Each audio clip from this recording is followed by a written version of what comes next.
Hello, this is Dr. Kia Pruitt. Check in, family. What is today? It is Tuesday evening, I believe. Tuesday evening, December the 23rd, 2025. And the time is 7:50 p.m. Eastern Standard Time. I was out shopping for my granddaughter because she's growing up. And I heard some news. And of course, I've been paying attention to some of the things that's happening on the news. So I thought I'd come and do a report because it's happening. So much is going on, family. Come on in, check in the room.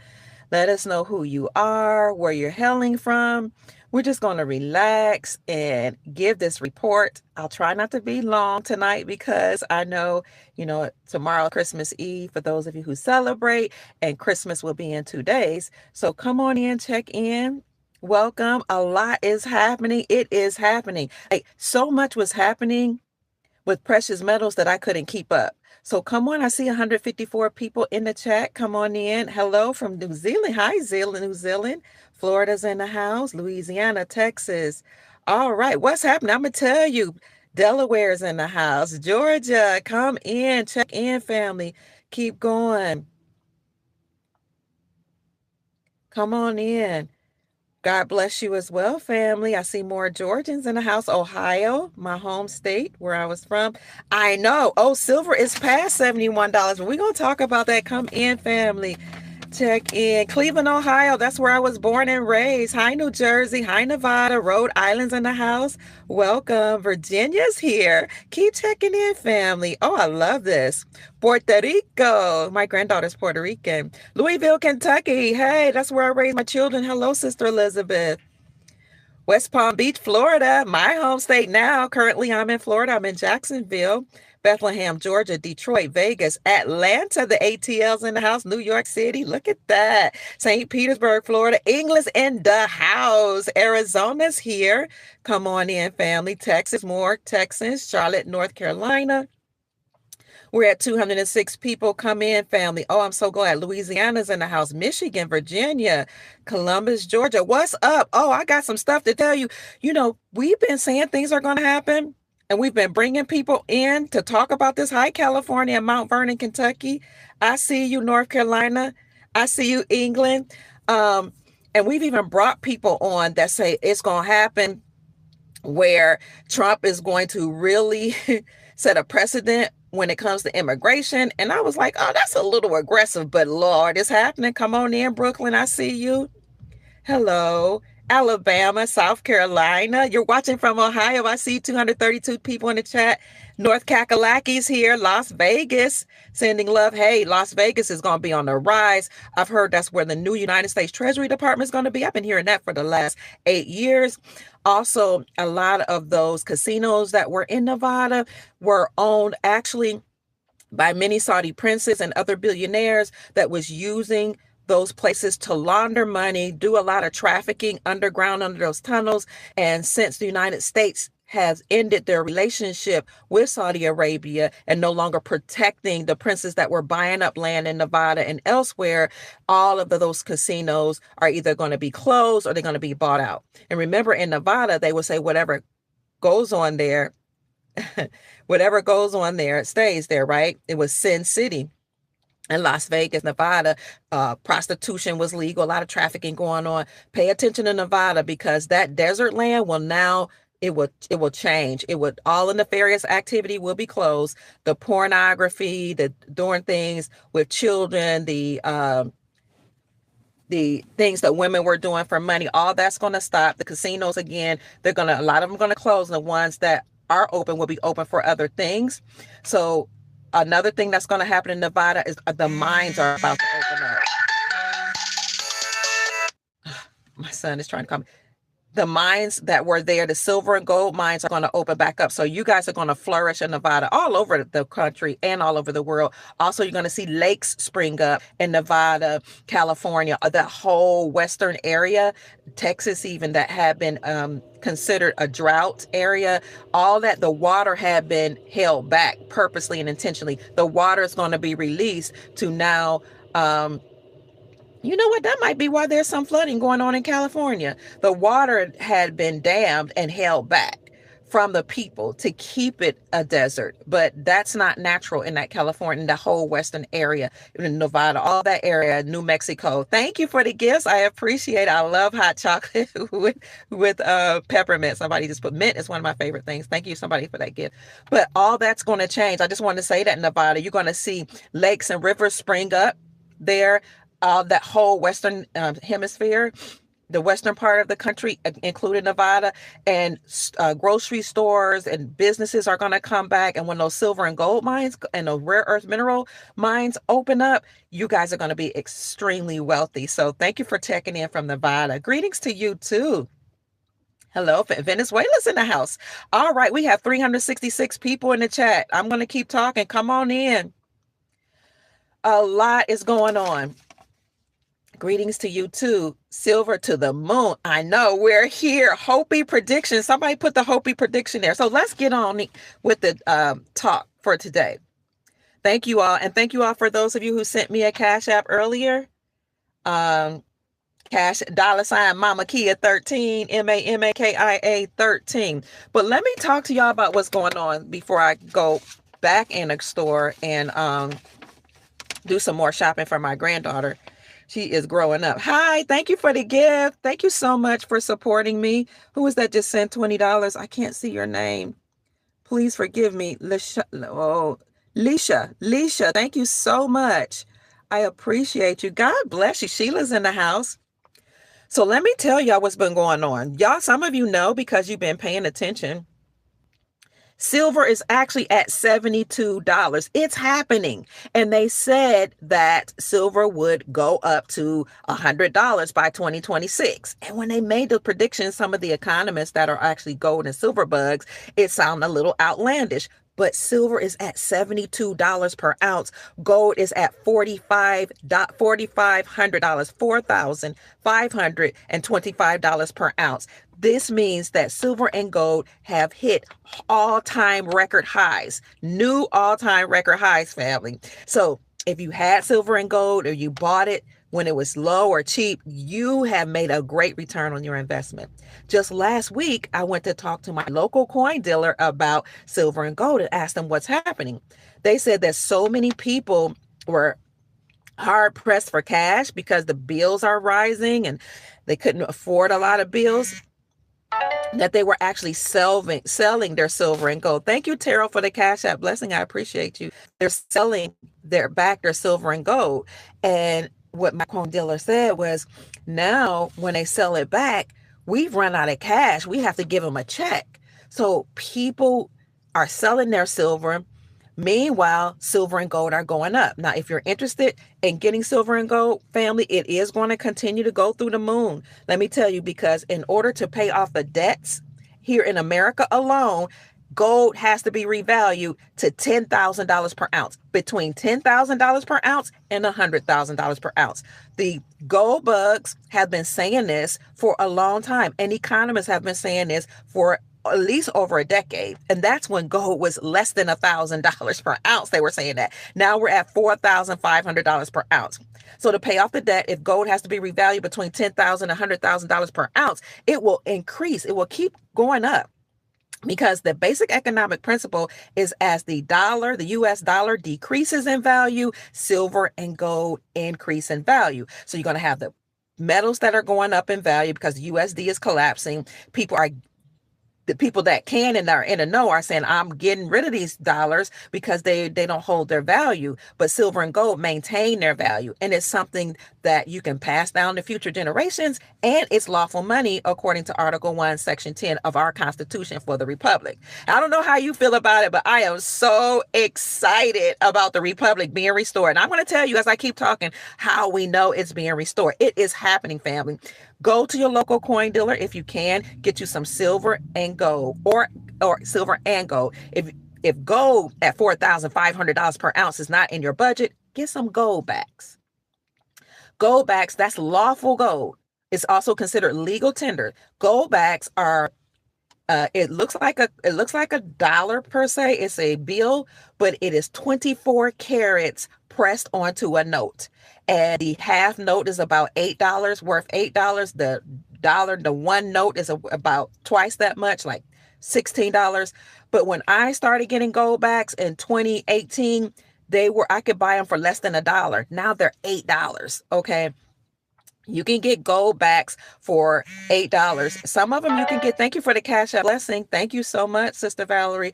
Some of them you can, like dollar sign Mama Kia 13, MAMAKIA 13. But those can be used right now to buy local goods and services. Gold backs. It's real legal tender. When I first started reporting on gold and silver in 2014, I used to report from my Facebook page. There were only 13 states that had legalized silver and gold as legal tender, and they already had gold backs. But now 46 states in America have legalized and lawfully agreed that silver and gold is money. So what does that mean? That means 46 states in America passed legislation to repeal or remove the state sales tax from the sales of precious metals because it is unlawful to tax money. So when you remove the state sales tax from precious metals as a state, you're saying, I am in agreement with the Constitution for our republic that the only thing that can be used to pay off debt is silver and gold. So the articles that came out by the Sound Money Defense League that stated that states are now reclaiming silver and gold as money said that the remaining states would do so before or by 2026. And I've been reporting about silver and gold for a while, but back then, we didn't see much movement. Well, you have states repealing the state sales taxes from silver and gold, and you have BRICS nations, Brazil, Russia, India, China, South Africa, and all those nations that joined that coalition to stop trading with the dollar, and now they're trading with their local currencies backed by silver and gold. Then you have the Shanghai Cooperation Organizations, or the Asian nations, that also have stopped trading with the dollar and now using their own local currencies backed by silver and gold. You also have the agreement between the United States Incorporated and Saudi Arabia not continue on.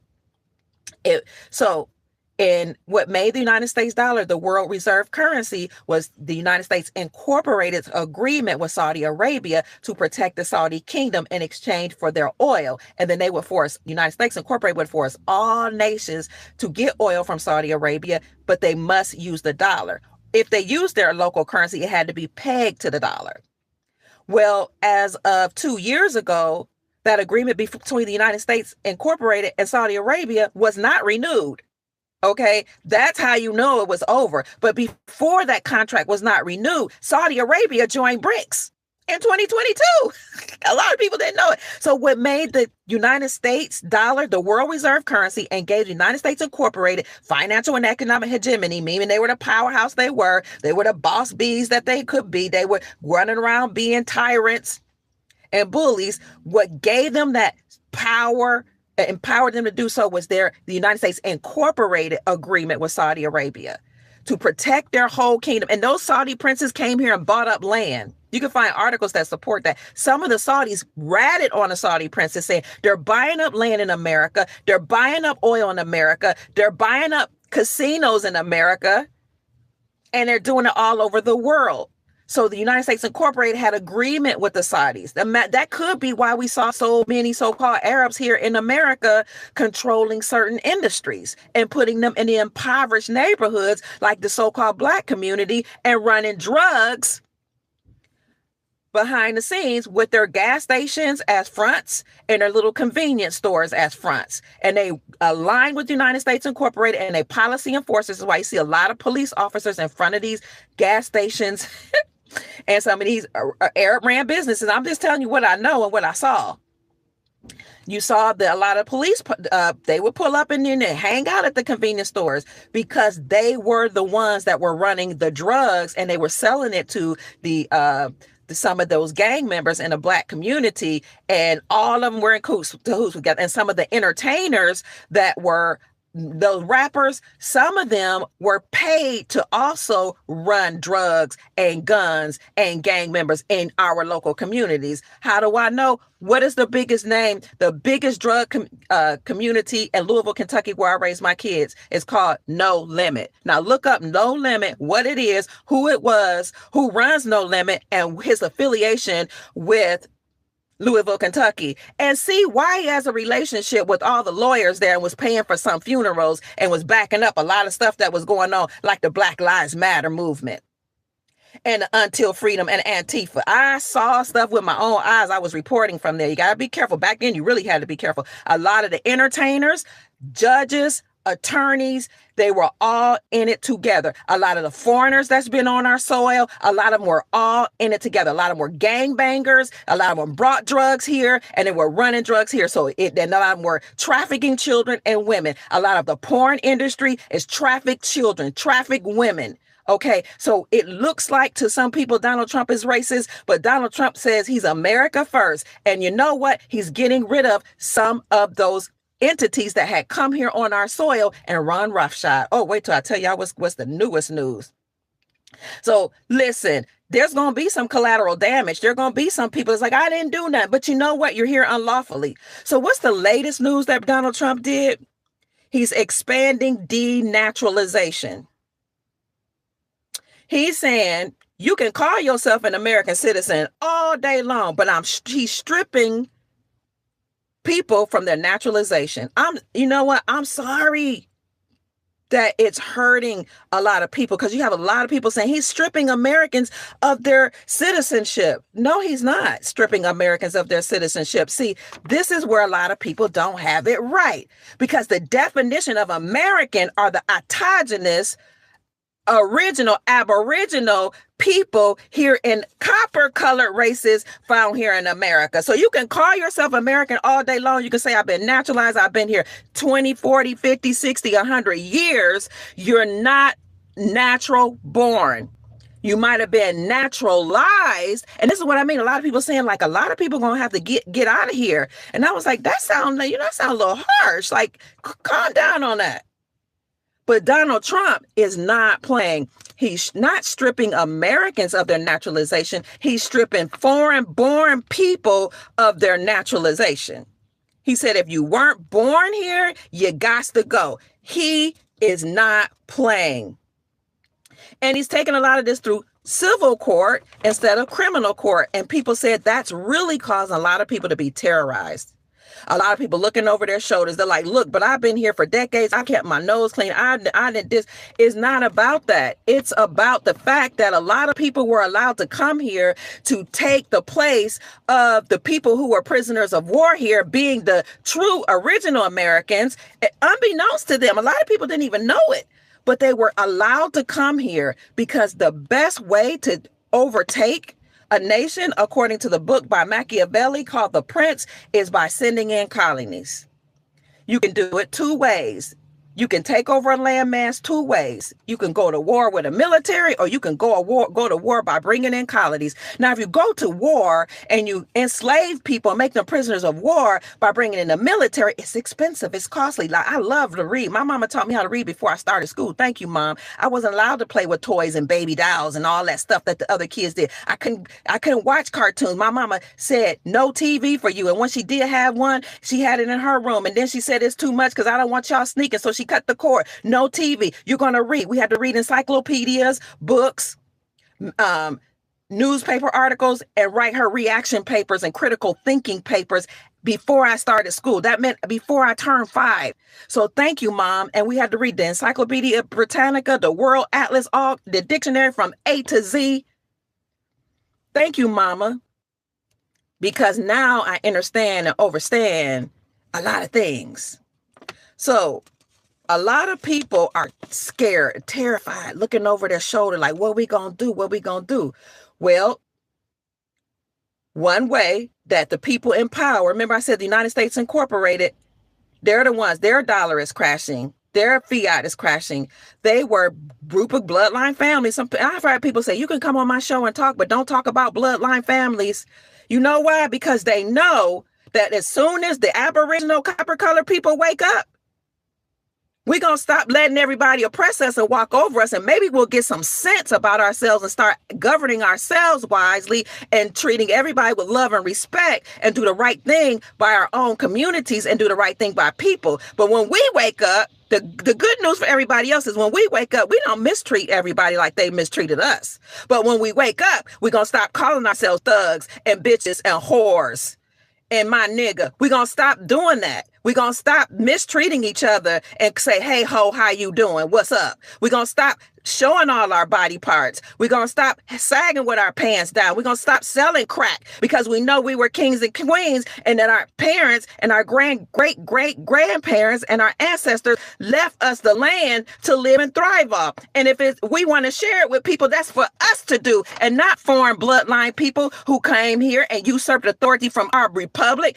and incorporated themselves as an unlawful corporation called the United States Incorporated in the state of Delaware in 1871 with the Pope as their head and called themselves a nonprofit religious organization and then created their policy enforcers to enforce all their policy statutes and codes. Oh, yeah, they thought they were going to do this forever, but their time is up. You know why? Because the ancestors have returned. The gods are waking up. The Aboriginal copper-colored people that are the true Americans are waking up and saying, you know what? The Native Americans that said that they were the real Americans, no, my love, you're not the Native Americans. You're the Mongoloids. Even the recent Mexicans aren't the original Mexicans. They're Mongoloids. That's why they all look alike. God bless you. But let's call a spade a spade. Let's keep a buck, as they say in New York. Let's keep it real. People are waking up.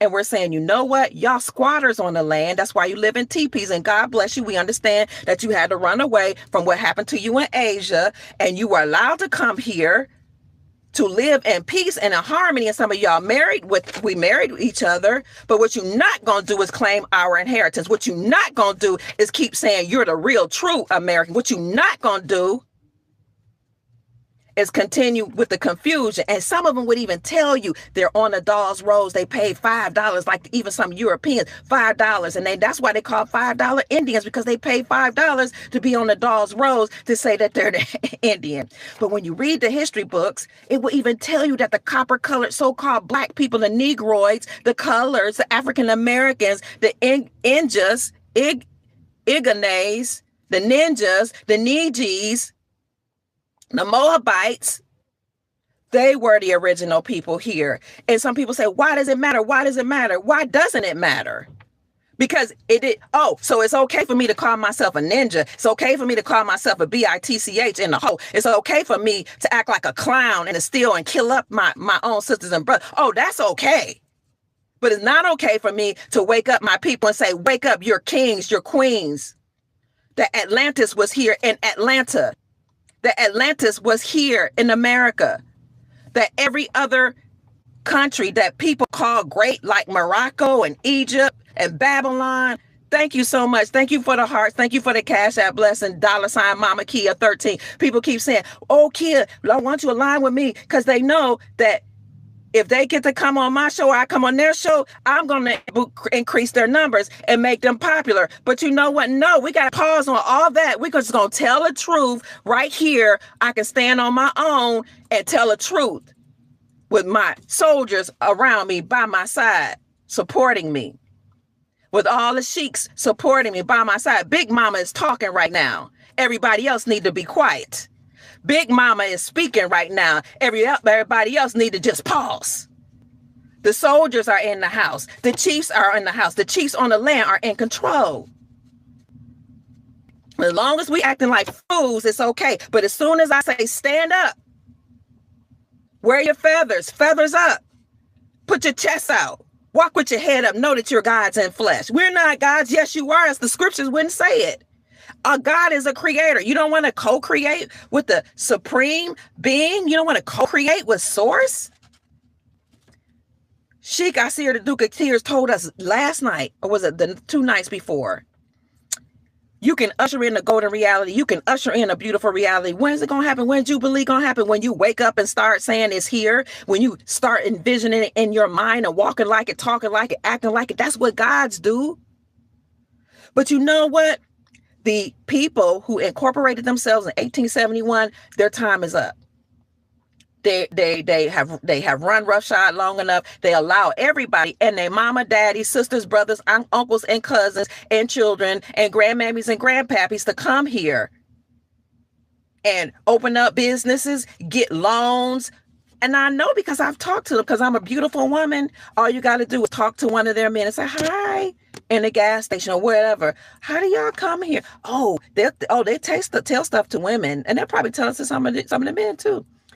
We get low interest bearing loans or no interest bearing loans, and they allow us to buy certain buildings, and then we can create a business right here in your neighborhood. And then once we have 5 years to pay off, if we have a loan, to pay a low interest bearing loan, and then we'll do our 5 years. But then, let's say we didn't pay it off, we'll bring in one of our uncles or our brothers, and then once they get here and they use up their 5 years, then we'll keep bringing people in, keep bringing them in, and we get more money. And by the way, did you know, beautiful lady, by the way, I hope you let me take you out to dinner. Did you know that we also can buy houses? We don't even have to have a credit score if we're from another country. All we have to do is produce some type of transcript that said we were in college or taking a class in college, and we'll get a no interest or low interest bearing mortgage loan, and we can buy houses. And you know what? If we get the certain type of a degree, let me talk to my Somalian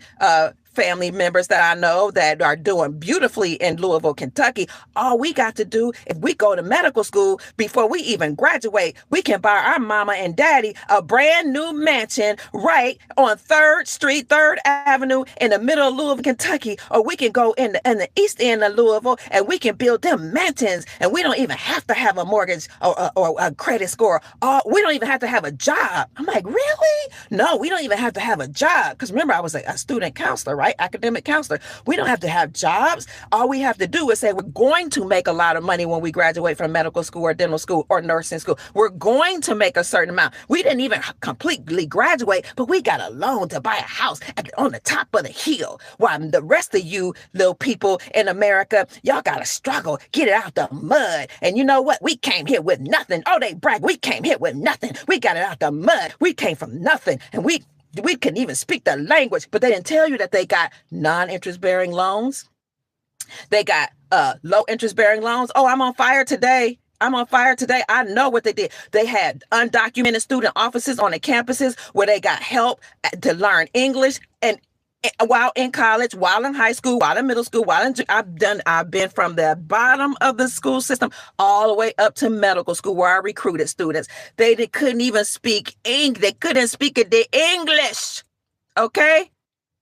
I'm not mocking anybody. I'm Hispanic, so-called. My great-great-grandfather came from Colombia on my mama's side. He married a woman from the Blackfoot tribe here. On my daddy's side, they all full-blooded Cherokee.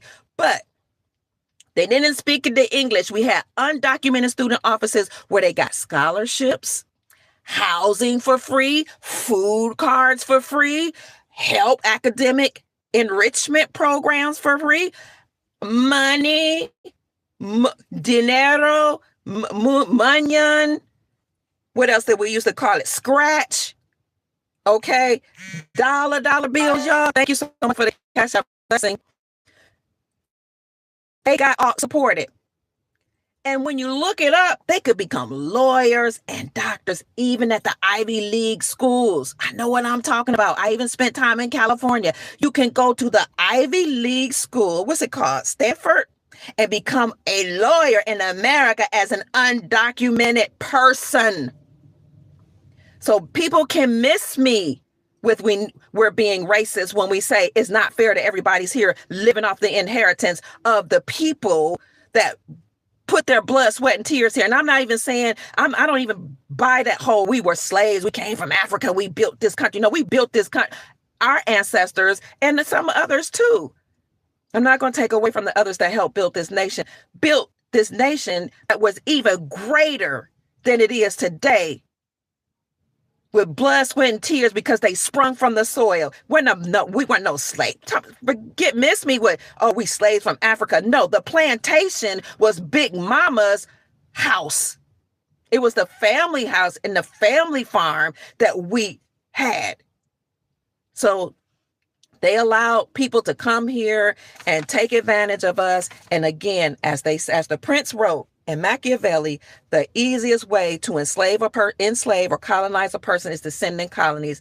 If you send in a military, it costs a lot of money. You got to pay for training. You got to pay for food. You got to pay for weaponry. You have to pay for all type of things. And then they could defect because they really don't have an allegiance to the people that sent them in, especially if they see people looking like them getting killed, or they have a heart and they just don't want to do it, the bloodshed anymore. But the easiest way, according to the prince and Machiavelli, is to send in colonies. You send in people who are hungry. You send in people that are destitute. You send in people that you decimated through war. You send in people who would have an allegiance to you. You send in who does this sound like? You send in the worst of the worst. You send in their prisoners. You send in their captives. You send in their slaves. You send in their murderers, their rapists, their gang members, like they did in 1492, like they're doing right now from other countries that Trump called third world countries. Okay, you send them in, you give them money, you allow them to vote, you give them food, you give them loans, you give them buildings,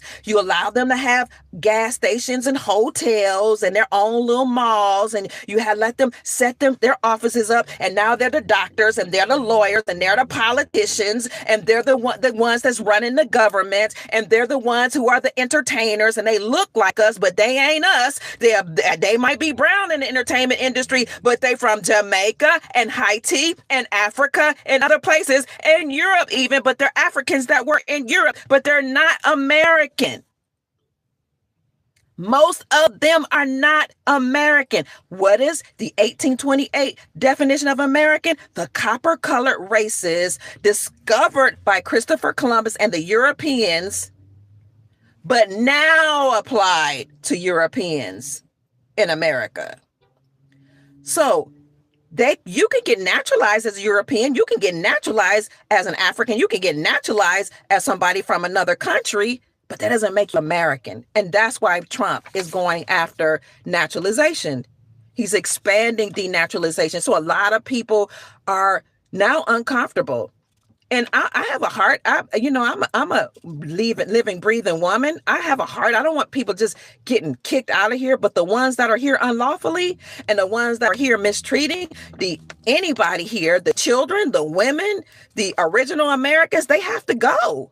The gangbangers, the drug dealers, the ones that peddled the fentanyl and the drugs that destroyed my family, the heroin, what else was it? The crack cocaine, they got to go. So Trump said, if you weren't born here, you have to go. And he's taking it through civil court. A lot of people are saying he's terrorizing the immigrants. He's stripping Americans of their citizenship. You can't be an American and a citizen. I'll let that sink in. Either you're sovereign or you're not. Either you're American or you're not. And if you aren't American, but you decide to stay here, you still have to live in integrity, and you still have to abide by the original republic. You still have to live by love, truth, freedom, peace, and justice. And if you don't, you're going to go. Because the truth of the matter is, everybody was allowed to come here and take authority over people who were the true Americans. And it's not fair. It's just not fair. So I don't know who's wearing that Trump mask, but listen, he's not playing. He's also putting a permanent pause on third world countries. Thank you for the Cash App blessing. $ Mama Kia 13. Thank you. He's putting a pause on third world countries. And I don't have a thought either way, but I will say, if you're destitute and you come from nothing and you bring certain ways here, a lot of people that are in survival mode, everybody knows this, they participate in the underground economy. Not everybody, but a lot of people do, because you're in survival mode. But Trump is saying, y'all got to go back home. Even though Haiti is going through a lot, he's sending them back home. Even though Cuba is going through, I have Cuban friends that I love and adore. But Trump is saying you have to go back home, even though they're going through so much in Cuba right now.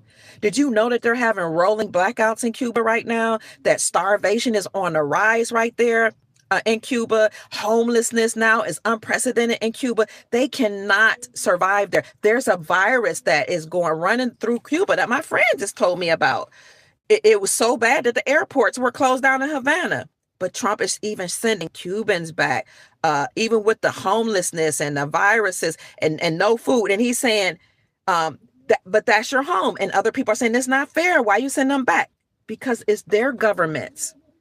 Their governments need to start taking care of their people. If we continue to open up our borders, then the resources that are on the land will stop being used. It would just go to everybody else. Now, the earth is the Lord's and the fullness thereof is what the scripture says. And that we do have lots and lots of resources, but they have not released all of the resources. And you don't go kicking in somebody else's door in their house and demand their food and their drink and wear their clothes and pee on the people that's in that house. So why are they allowed to do that when they come to America? Because truth be told, and if they're honest with you, a lot of foreigners that come here, they are told before they even cross the borders that you don't mix with African Americans. You don't talk to them. You have no dealings with them. Oh, you can exploit them. You can put your hair salons and your hair beauty supplies in their communities. You can put your gas stations in their community, their convenience stores that say they have food in them, the food market that's not really food because the food is not food that's in those gas stations and convenience stores. It's all poison like chips and cookies and cakes and no nutrition. And then what they'll do when they make it a drought in your community, then they'll give certain grants to other foreigners to come in and open up a grocery store because it's a food desert. But you can't hang with or mix with the black folk, the African Americans, the Negroes, the Neegies. Oh, you can't mix with them, but you can exploit them. You can raise the prices in their neighborhood, but you can't reinvest in their neighborhoods. And you know what? Because I know people that worked in those stores and the convenience stores, they came back and they told me a lot because I'm a journalist, because I'm cute and I'm a woman. Yes, I know it is what it is. And the same with you. Some of y'all know because they've aligned with you or because you have a relationship with them and they tell you stuff. So they were allowed to come into our neighborhoods. They are debriefed and told. And I've even had students at the University of Louisville. Remember, I'm an academic counselor. I'm a recruiter. I recruited and counseled and helped students I helped get them in college all the way up to medical and dental school and law school. I work with all those programs with all these students. My dissertation is on how to retain college students in college. And then my key target was how to recruit, graduate, and retain African-American men. But I work with all students from the entrance to matriculation, from recruitment to matriculation, all the way through graduation, and followed some of them afterwards on into graduate school and professional school like medicine, dentist, and law school. So I know what I'm talking about. Those students were debriefed not to hang around black folk, not to go in certain neighborhoods, not to cross the tracks over here, not to do this over there, and not to tell them the secrets that your classification is white. Even if your skin is dark, your classification is white. And people would get mad, like you're calling yourself a white person. Well, that's what they're allowed to do because white means you're a free person on the land. Black means you're dead and you're a slave. That's why they call us black. But we're waking up. We know we're not black. We know we're not Negroes. We know we're not colored because Walter Plecker and many other people in the Census Bureau, bless their hearts, changed our classification from Indian, Aboriginal, American to guess what? Colored, then Negro, then black, then Negro again, then black in the 1960s again. Say it loud, I'm black and I'm proud. And we hated that classification. We knew it meant you were a slave. We knew it means no standing in law. Has nothing to do with skin complexion. And then in the 1970s, they called us African American to further confuse us by calling us by two continents, Africa and America, and to further disinherit disinherit us from our land so we can keep running back to Africa. Then when you run to Africa, I don't care if you're Caucasian or African, you can't get no benefits. You're not going to buy up their land, their houses. You're not going to work in their government. You're not going to get food stamps. They own students, they own citizens or sovereigns even don't get food stamps. You're not going to get Medicaid, food stamps, welfare, TANF, child care, low interest bearing loans. But you can't even buy a house in many of these other countries. And you know what? If you do, somebody can come and reclaim it because you're not from the land.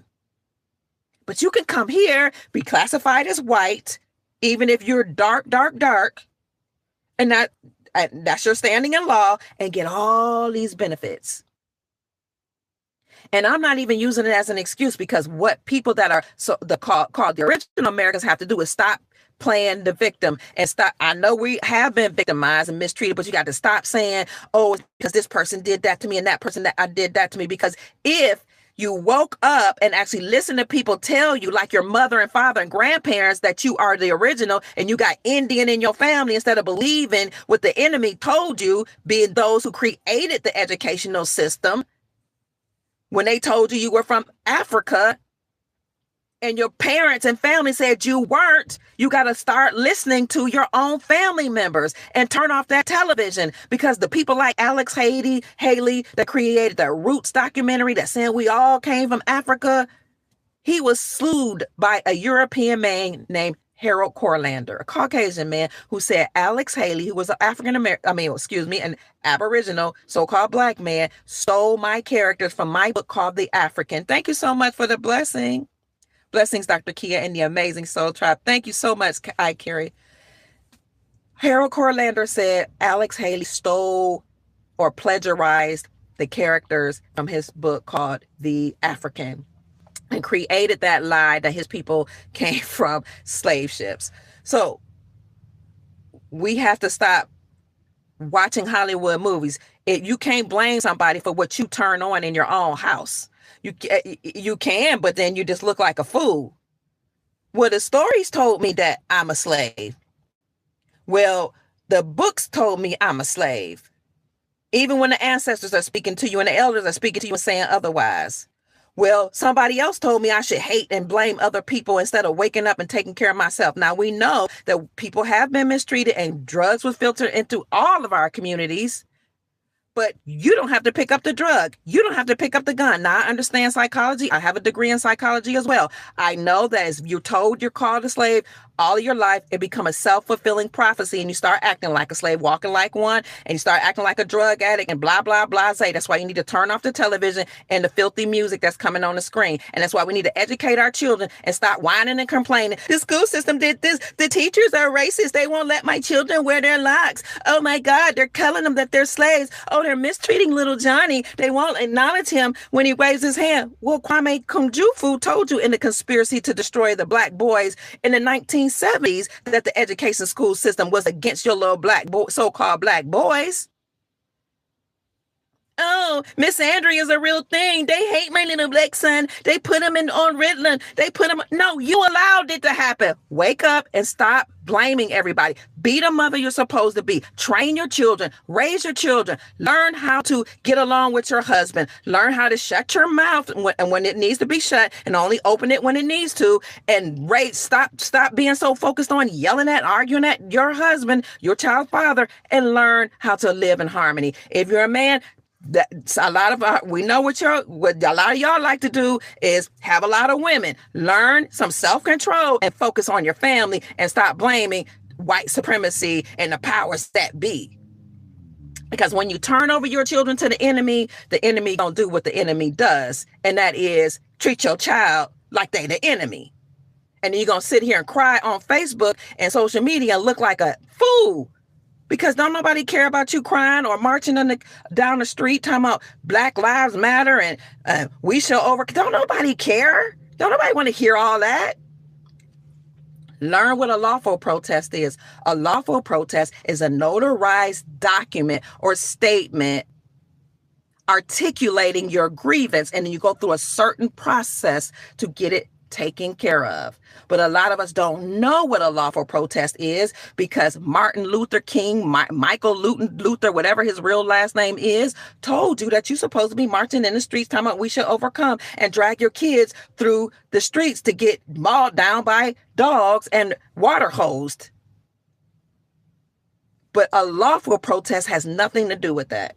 So, President Trump is now expanding denaturalization.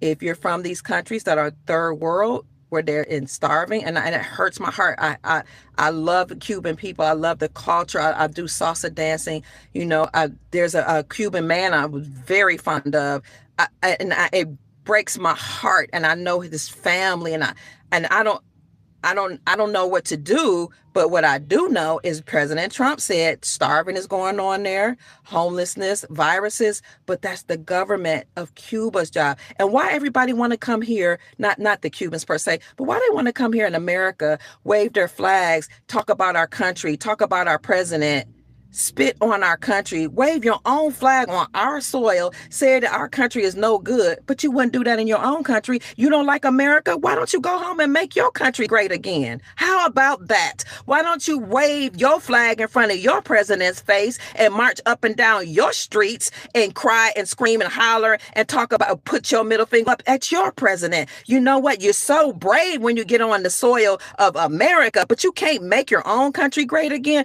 Oh, and you can talk about our presidencies and our administrations and what our government is doing, but you take handouts from them and you talk about us and call us lazy and say we're doing the jobs that none of y'all would do. Y'all lazy. Blah. Why don't you go to your own country and work hard to make your country great again?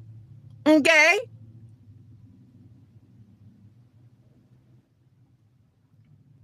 When President Trump said he gonna do something, baby, he's already done it. I have a grandson that is part something else. Granddaughter, part Puerto Rican, grandson, part Somalian. My great-great-grandfather was from Colombia. I just recently learned his story as an adult, why he came here. You had a lot of political refugees here, but you know what?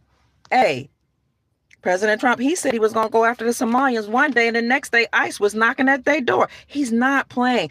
I am not in that battle, so I don't like the way sometimes I hear people talk about other nations, like about, oh, they dirt, they this, they, just, I don't know that they're all gang members, but I know it's a lot of, listen, I lived in the international community in Louisville, Kentucky, and I saw a lot of stuff like behind. So we had a lot of, so the people that were doing relatively well live on our street.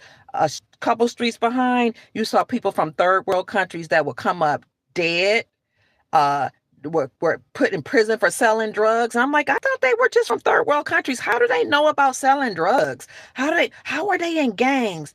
But they were in gangs before they came here. That's so deep. So President Trump is going after the naturalized citizens. There are 26 million naturalized citizens, at least here in America. He's talking about stripping more than 200,000 citizens of their naturalization per month, and it's going to start immediately in January. People are terrorized. And so some people are saying you better self-deport because ICE will come a-knocking at your door. So that is what's happening. President Trump expanding denaturalization. But if there is a good side to that, is now they have the opportunity to work together. They got to come here in America, learn how we do. We get down when we gets down in America. We are the blueprint. Everybody wants to be in America, be an American, act like an American. Because you know what? We don't take no crap. We're about our business. I don't care what skin complexion you are. Once you've been in America for a while, you get to see how we really get down, especially the autogenous people. We bought our stuff. We talk that ish. Our men are the blueprint. Everybody desires a brother. And I could be biased. They got swag. They cocky. They handsome, they fine, they got those genetics that, the chisel. cheeks, the big full lips, the eyes that pierce your soul, the hair that stand up like antenna. They walk like gods. They talk like gods. They smell good. They look good. They feel good. Like the brothers are awesome. The sisters, when they act right and they proper persons, are beautiful. Look how curvaceous they are. Gorgeous. The feminine ones know how to get along with their men. And the boss chicks, I mean, they got some of them are cocky, but they making that bread. They're going to college. They're getting that education. There's some things we need to fix in our community, but everybody loves the original American. They want to walk like us, talk like us, be like us, play our music, eat our food, come be invited to the cookout. That's why the redhead, the gingers were going crazy last year. Like, I found out I'm part Black. Well, I knew that all my life. That means you're at least 1/4 indigenous blood in you, or a Moorish blood in you. If you got, they was like, we've been mistreated because we had red hair and freckles all our lives, but now we're invited to the cookout. Now we found out we one of them. And if you're not an Aboriginal American, I know I better not read all these comments. Some people gonna get mad, but some people gonna be happy. Some people ain't gonna like this. But even if you're not original American, once you are on this soil, like even like the people that own the businesses that don't look like me, they believe in time, and this is something a lot of us need to learn. They believe in being on time. They don't play games. You show up on time. They call it white people time, Black people time. They show up on time. They go get it. They show up on time. A lot of them are disciplined, organized. They run these businesses. They making millions and billions or whatever. Like Americans get it out the mud. We walk differently. We talk differently. We have an air of confidence about us. We know we're great. We know we're the standard. We're the blueprint. Everybody wants to be like us. We don't do everything right. But what I'm saying is, now that people from all other nations have come to America and learn how we get down, that we don't take no ish, that we know we're great. All Americans know they're great. We all have an air of confidence, and some people will call it arrogance. I call it just being egocentric, because you have what they call main character energy. You the blueprint. Everybody wants to be like you. We have confidence. We show up on time. We believe in discipline. We believe in structure. We believe in order. We believe in education. We believe in marriage. We believe in being civilized. I'm talking about the Americans that's got it together, no matter what skin complexion you are. Everybody that came here to learn about how to do that, now you can go back to your country and make your country great again. That's a good thing. And you can receive the GESARA benefits that are coming to your country. The Global Economic Security and Reformation Act is coming to your country, but you have to be in your country to get it. Why would you want to be here in America and continue to take something that belongs to somebody else? You ought to thank God that you had the opportunity to even come and experience. I don't understand how people can come to America. You come from wherever country you come from, that's your reality. You grew up there. You were good. You come to America. God blessed you with the opportunity. And then when somebody suggests that you go back to your mama and your daddy and your own family, you would turn your back on your own people to continue to exploit the resources in somebody else's home. I don't understand, but I never lived that reality. So now you have the opportunity to go make your country great again. I think that's beautiful. And you can receive the Global Economic Security and Reformation Act benefits that's coming from your country. Thank you for the Cash App blessing at $ Mama Kia 13. Thank you for the hearts, family. Thank you for the energy. Thank you for listening. You know how they say, go off, pop off. I'm just talking my ish today, because it's time that people stop taking advantage of Americans. It's time that the government and politicians stop allowing people to come into our country and take the resources that belong to the Aboriginal people whose ancestors left them wealth. In other news, let me say this first while I'm still on. Not only will you be able to get GESARA benefits, but you're going to have Jubilee in your countries too. Every country, all over the world, they're having a Jubilee.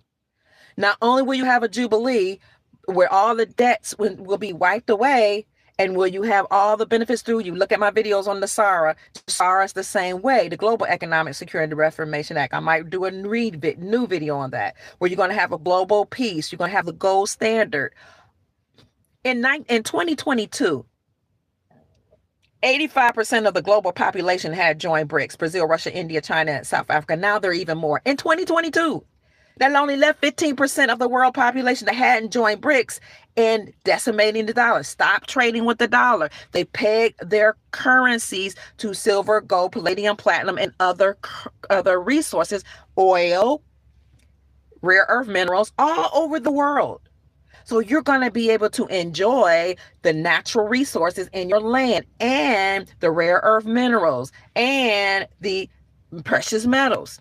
Speaking of which, I forgot to tell you, you can get precious metals from your local dealer, or you can use our affiliate, Miles Franklin, at 952-929-7006, or send an email to info@milesfranklin.com. Let them know Dr. Kia Pruitt sent you, and you will get the most excellent prices, the best prices in the industry. But please don't sleep on going to your own local coin dealer. They can help you, because some of these online dealers could run out. They have run out of inventory before. They had to go to the wholesalers, and the wholesalers had run out of inventory because so many millionaires and billionaires 3 years ago were rushing to gold and silver. That's why King's World came out with an article that says the world is hurtling back to gold as money. So you'll be able to live off the fat of the land. African nations are kicking out European colonists. Look it up. When Vladimir Putin went and declared war on Ukraine, Biden put sanctions on him. Putin said, I don't care about you putting sanctions on me, saying I can't do business with all these other nations. I'll just use my own Russian ruble. I don't need the United States dollar. I don't need y'all for nothing. United States Incorporated. Biden, Vladimir Putin said, I'm going to use my own Russian ruble for trade. So in 2022, in the middle of the Ukraine war between Russia and Ukraine, the Russian ruble was the strongest performing currency in the world. Fact check me. Then Vladimir Putin went to the BRICS conference, Brazil, Russia, India, China, the whole coalition. Remember I said by 2022, 85% of the global population had joined BRICS. Then you had the Shanghai Corporation with the Asian nations. They all stopped trading with the dollar, which means that the dollar further devalued through Project Sandman, which was an agreement that went triggered. And Putin was that trigger. All 209 nations would stop trading with the dollar and use their own currencies backed by precious metals and resources for trade. So by the time 22 popped off, when Russia went to war with Ukraine, Putin said, oh, Biden put sanctions on me. Ain't that cute? I'm going to use my own Russian ruble. And you know what? It's already backed by precious metals, and it's the strongest performing currency in the world. Now, please look it up. And then he went to the BRICS conference and said, all of y'all need to start using first the Russian ruble, because we got to be in alignment with each other. Then you need to use your own local currencies backed by the resources that are in your countries. That's what he said. And he said, I'll back you up militarily. And he's working with China. He was like, we going to work together. We got your back. So Africa, they would have first noted the France-controlled countries: Senegal, Mali, Burkina Faso, Niger. Keep naming them, the ones that were controlled by France. They kicked out the colonists with Vladimir Putin's help. Vladimir Putin, he's with the stuff. He's with the, what they say, the S8. Oh, Putin is with the stuff. So you see, Vladimir Putin, Kim Jong-un as well from North Korea, and some of these other people that's from their republics, they had a problem with the United States Incorporated because they know that they were the real Americans running the country. That's why Putin does things like say, black folk need to learn their history, wake up. Jesus looked like y'all. That's why he opened up the vaults.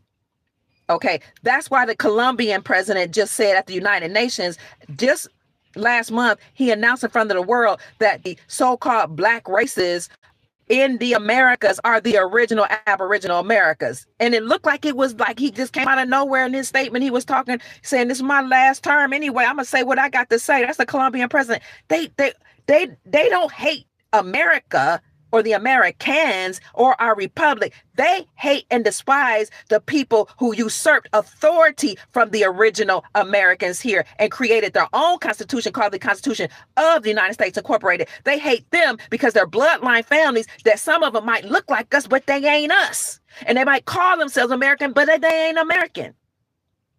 So Putin told the Africans even, kick them out your country. So when Burkina Faso, Niger, Senegal, all these French-controlled, colonized African nations kicked out French, they kicked out the military, said we got our own military.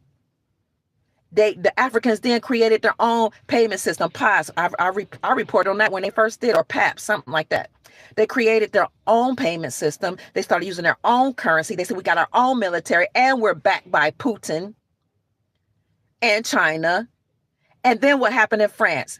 Their whole economy collapsed because no longer can they suck off the breast of the African nations that they colonized. So the French were some of the first to kick them out. And then some of the other African nations started kicking out the people that colonized them. What you think happening in America right now? I'll wait. President Trump expands denaturalization, stripping Americans, that's what they erroneously say, from their citizenship.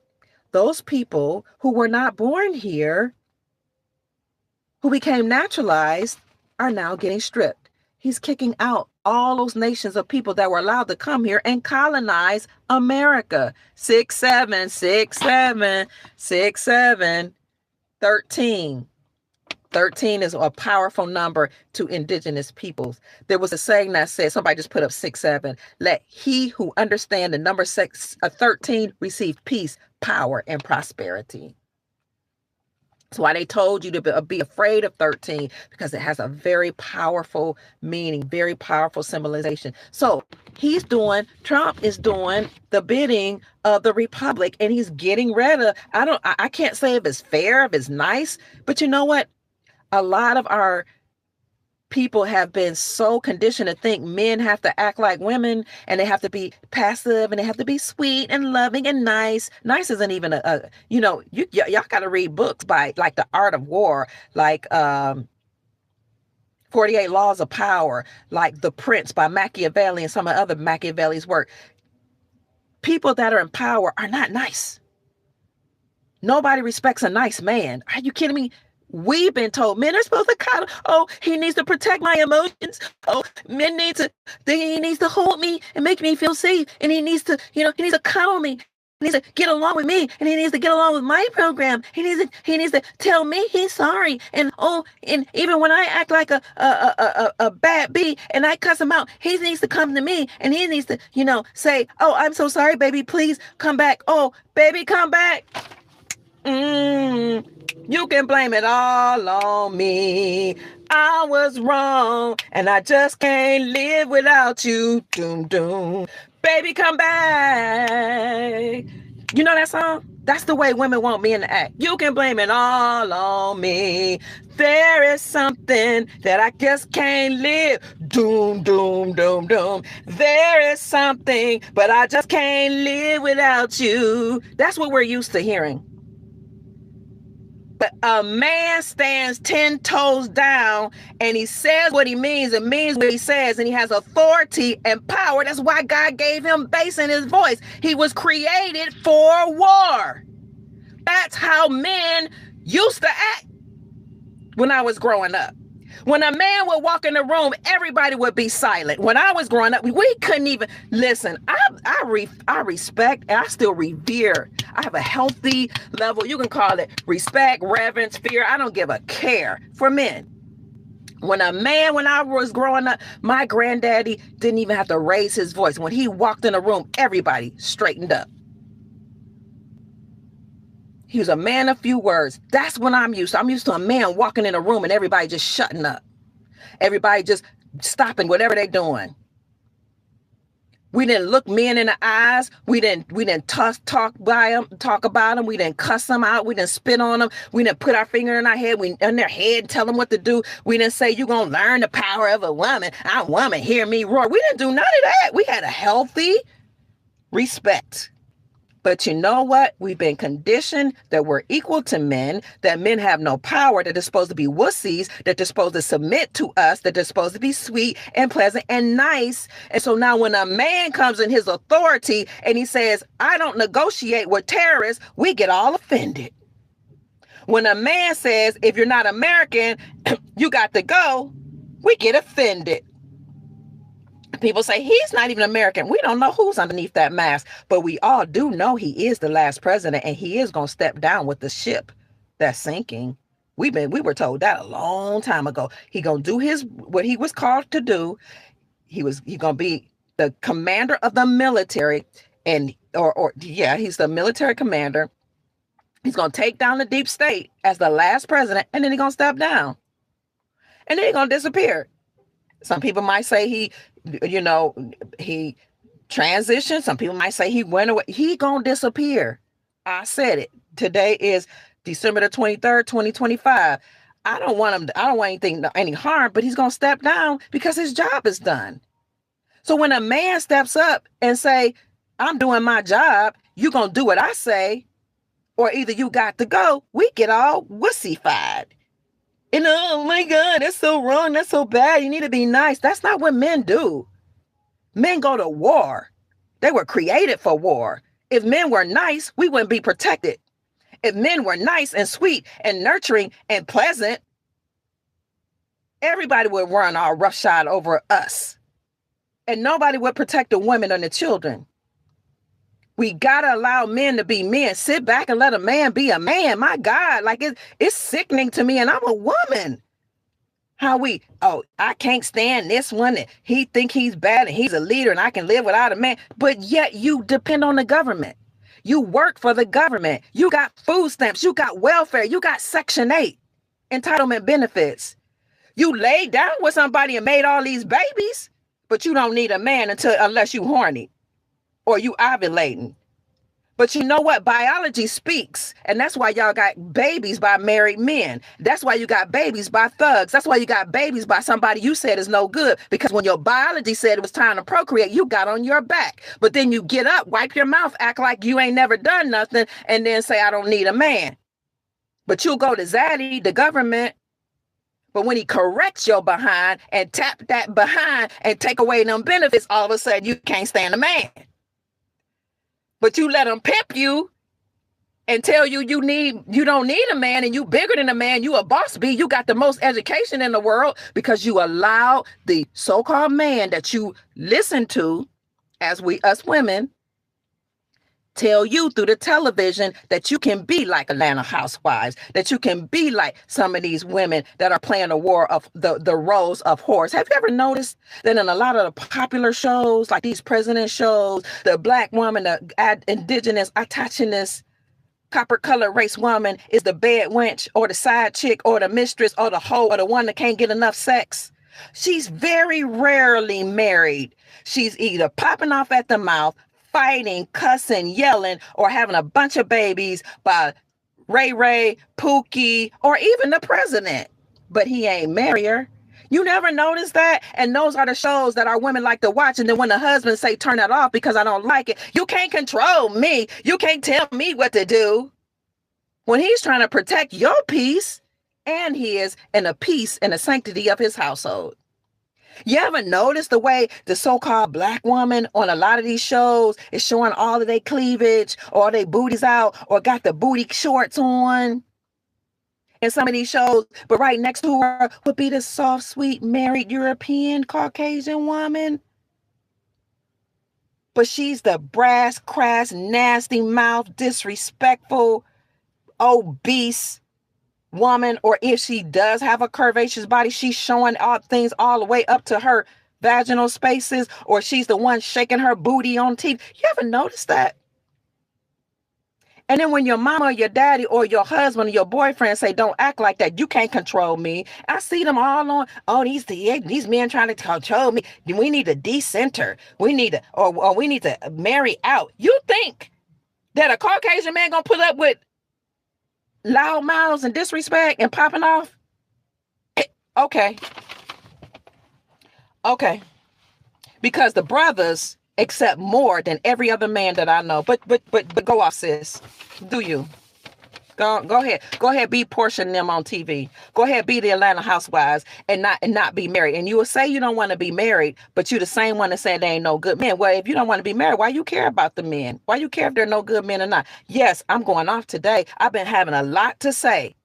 I've been sweet. I've been, doing my job. We need to all know Nasara's coming along. But if your mind's not right, you're going to waste the money. If your mind's not right, you're going to act a fool. If your mind's not right, you're not going to work with your husband. If your mind's not right, you're going to keep turning over your kids to the enemy. If your mind's not right, you're going to keep walking around with booty shorts. If your mind's not right, you're going to keep walking around showing all your vagina and all your breasts. If your mind's not right, you're going to keep walking around in bikinis because somebody else came on your land and told you that's what a woman's supposed to act like and dress like and look like. But meanwhile, you turning out these little boys walking around with thongs all up your behind on the beaches and all your breasts out and saying, oh, I'm wearing swimwear. You're not even in the water. Well, how come men can swim with shorts down to their knees, but you got to show all your breasts and your vagina and your butt crack in front of all these children and all the other men? Why don't you have enough self-respect and enough respect for another woman and another woman's husband that you can cover yourself? Why don't you care enough about your brothers that you would walk around like whores and thoughts and harlots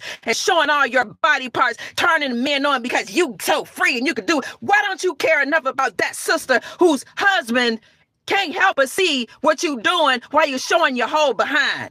Why don't you care enough? But you know what? You act like you don't care, but you need some attention.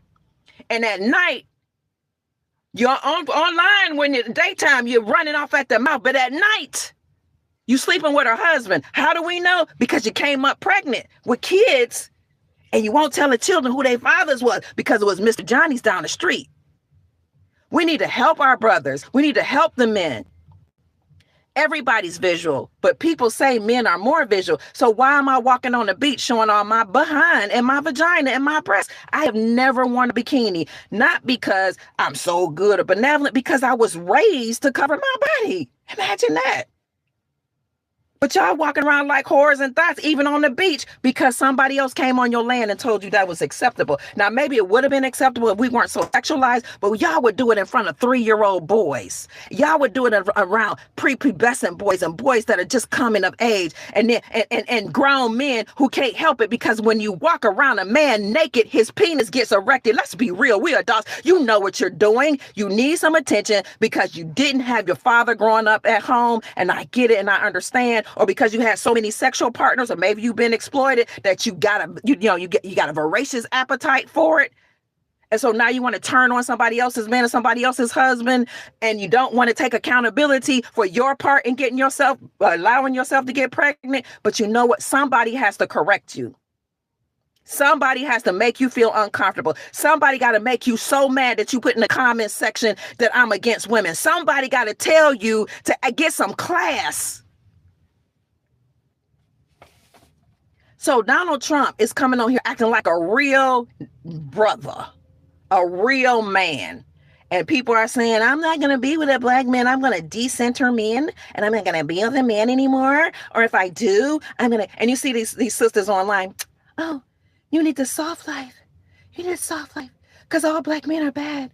And they'll marry out. But you need a soft life. Be like me and marry out.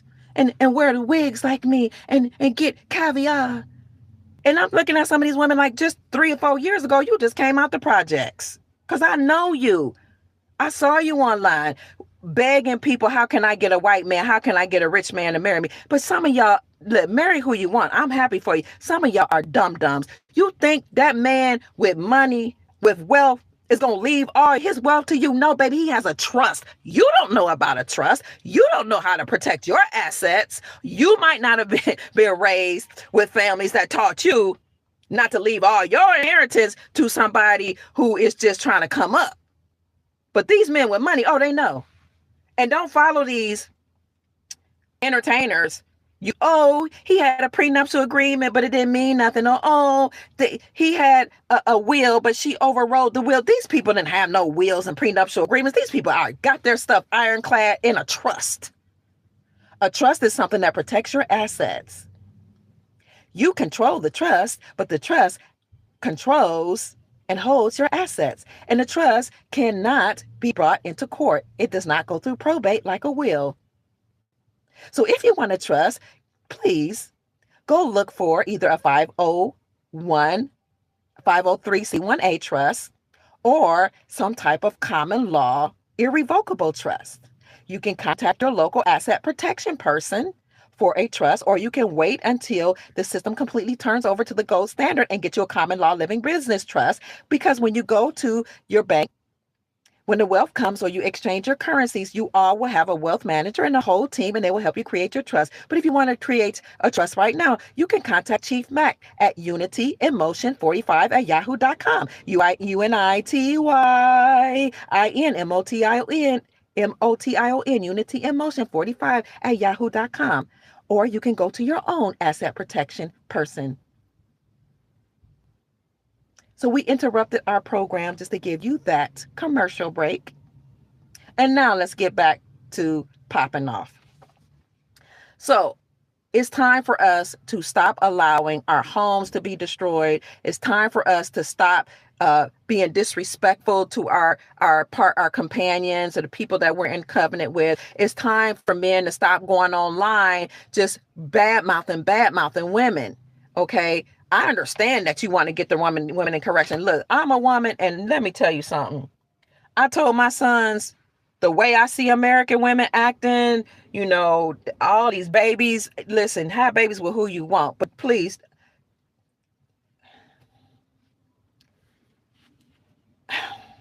I won't say what I be thinking. A lot of women who did not do a good job of keeping their body. See, I was raised when you were supposed to be chaste. I don't know how everybody else was raised. So I told my kids, I'm glad I got married as a virgin at 18 years old to somebody I grew up with, because I cannot relate to all this free sex, free dating culture. We were told that you're supposed to marry and court for marriage. So all this being, going women's trips and exploring and doing whatever you want and have as many sex partners as you want. Now that, we're grown, we can do what you want. Listen, I told my sons, don't bring nothing like that home to me, because I will go off on you, and I will tell her you're not welcome here. Yes. If she comes in here dressed like she's a whore, I'm going to make her uncomfortable. If she comes out here with a bunch of kids and expect me and you to take care of somebody, other men's children, first of all, I'm going to wonder who these men are. Why she not with the father? Because that's I had all my kids. I'm not telling nobody else what to do by the father. So I don't have that mindset. You think you're gonna marry some of these rich men that y'all talking about? Y'all can only a man make a six figure. Only a rich man. Only a man that's not black gonna be with me. He ain't fooling with you. Anyway, if you lucky, one or two of them will. God bless you. Don't bring them over here in my house. Don't do it. Don't bring no woman that's going to backtalk you into my house. Don't bring a disrespectful woman to my house. Don't bring a woman that don't know how to call me Mrs. or Doctor, or they can call me Mama. If she call me by her first name, I'm going to hurt her feelings. If she come in here disrespectfully dressed in front of me, I'm going to hurt her feelings after I hurt your feelings. If she come in here thinking that she's going to run roughshod over this family or extort my family, I'm going to hurt her feelings. And I'm going to teach you how to protect everything that you have. Because if you disrespect me and dishonor me by going out to marry some of these rough, disrespectful women that's all online telling all their business, showing everything, you disrespect me, then you won't be getting what's in the trust. Okay? So I don't know why more elders aren't like that. If we did our jobs as the elders and told our men, these are the women that you will marry, and told our women, this is the type of man that you will marry, and even arrange some of those marriages, then we wouldn't have the foolishness we have going on in our communities. And I'll digress. All I'm saying is the way some of us act is so unseemly because the elders can no longer speak out. Because when we elders speak like I'm speaking today, oh, you're a racist. Oh, you're against women. Oh, you hate women. You can call it what you want, but I command respect, integrity, honor, discipline, and order. That's what I demanded and commanded of my children. And if you come around me, that's the way you're going to act, or you won't be around me. I don't care how cute you are, how pretty you smell. I don't care what type of makeup you got on or what your bloodline look like. If you're not respectful, honorable, and disciplined, you're not welcome. And I have told people you're not welcome. And I've heard people say, oh, mom, you're so sweet. You're not like my parents. You accept everybody. I said, obviously, you don't know me very well. I love everybody, but I won't accept everybody in my business or in my space or around my children.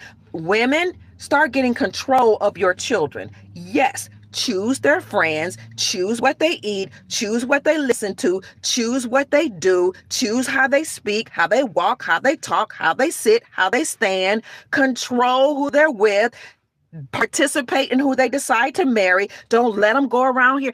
When you let your daughters go off and go on all these trips as young women and sleep around, etc., all you're doing is making it hard for her to get married. I don't care if you don't like it. I don't care if you think I hate women. I don't care if you think I need to get on board with the feminist movement. Men are the ones who choose a wife. The men do the choosing. So men decide what they desire. Men desire chaste women. Men desire women who keep their bodies. Men desire women who take care of their weight. Men desire women with feminine energy. Men desire women who don't look like somebody else at night and during the day. Men desire some woman who can get on his program. Men desire somebody that's agreeable. Men desire somebody that's friendly. Men desire somebody that didn't have a whole bunch of abortions. Because if you kill your own child in your womb and you're not a good steward of your own body and the person that you create in your womb, you won't be a good steward of his resources. I'm telling you what men desire. Now you can act like you don't want that, you don't care. I don't care. Everybody's not supposed to get married.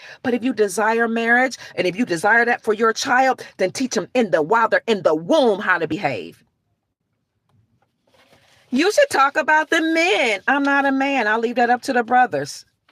But from what I see, a lot of men they taking care of their business. They got jobs. They might not make the 6 figures that you want, but they got jobs. They taking on some of your children.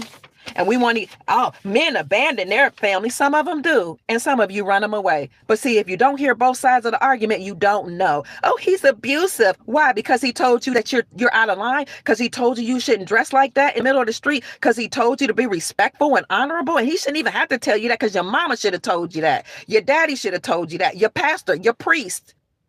But you know what? We keep listening to people that make our ears tinkle.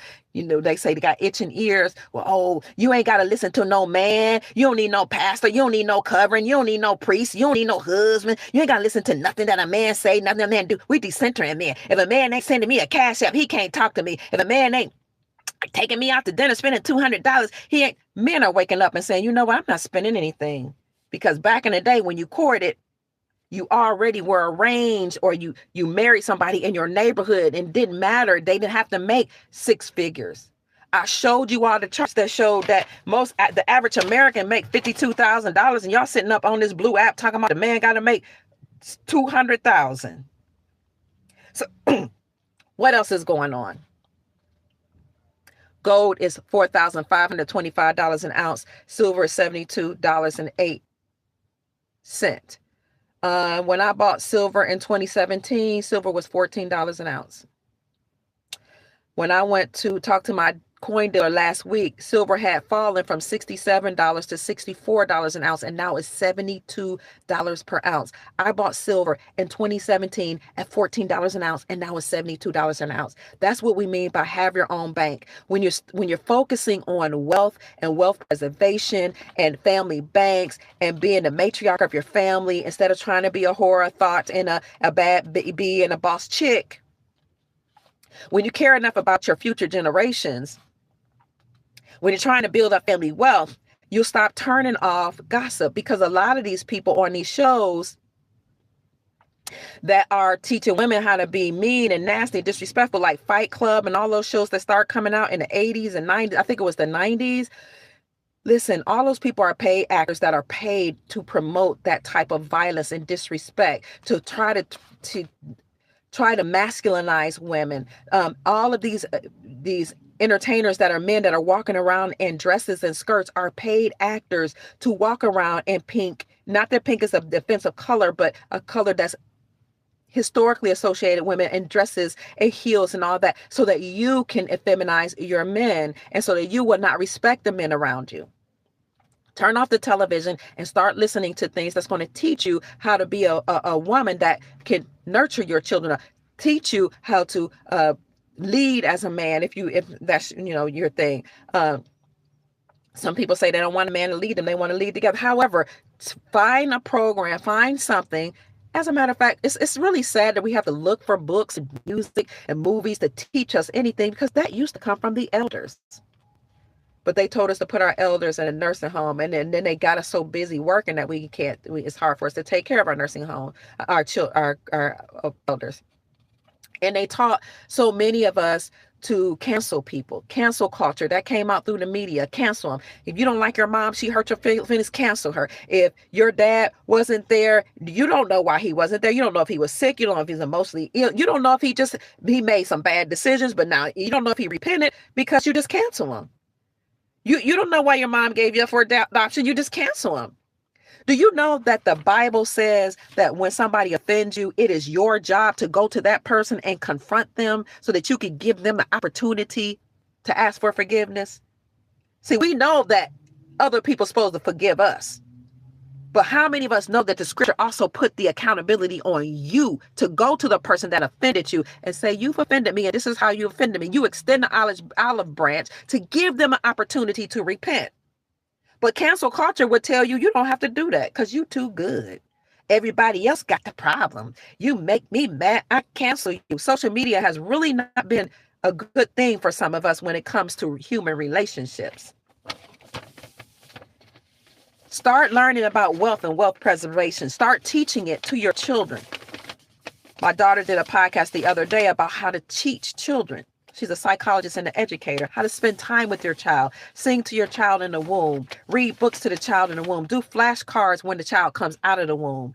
Sing to them, read to them, then have the child read to you. She talked about how you can grow children to fulfill their mission and their purpose. We need to get back to doing that.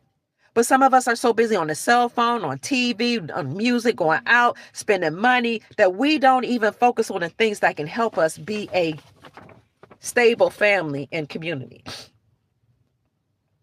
You get silver and gold, you can establish your own bank. So we used to have family banks. Everybody used to come to Big Mama when they needed money, or Grandpa. So I saw what that looked like. Excuse me. Let me get something to drink.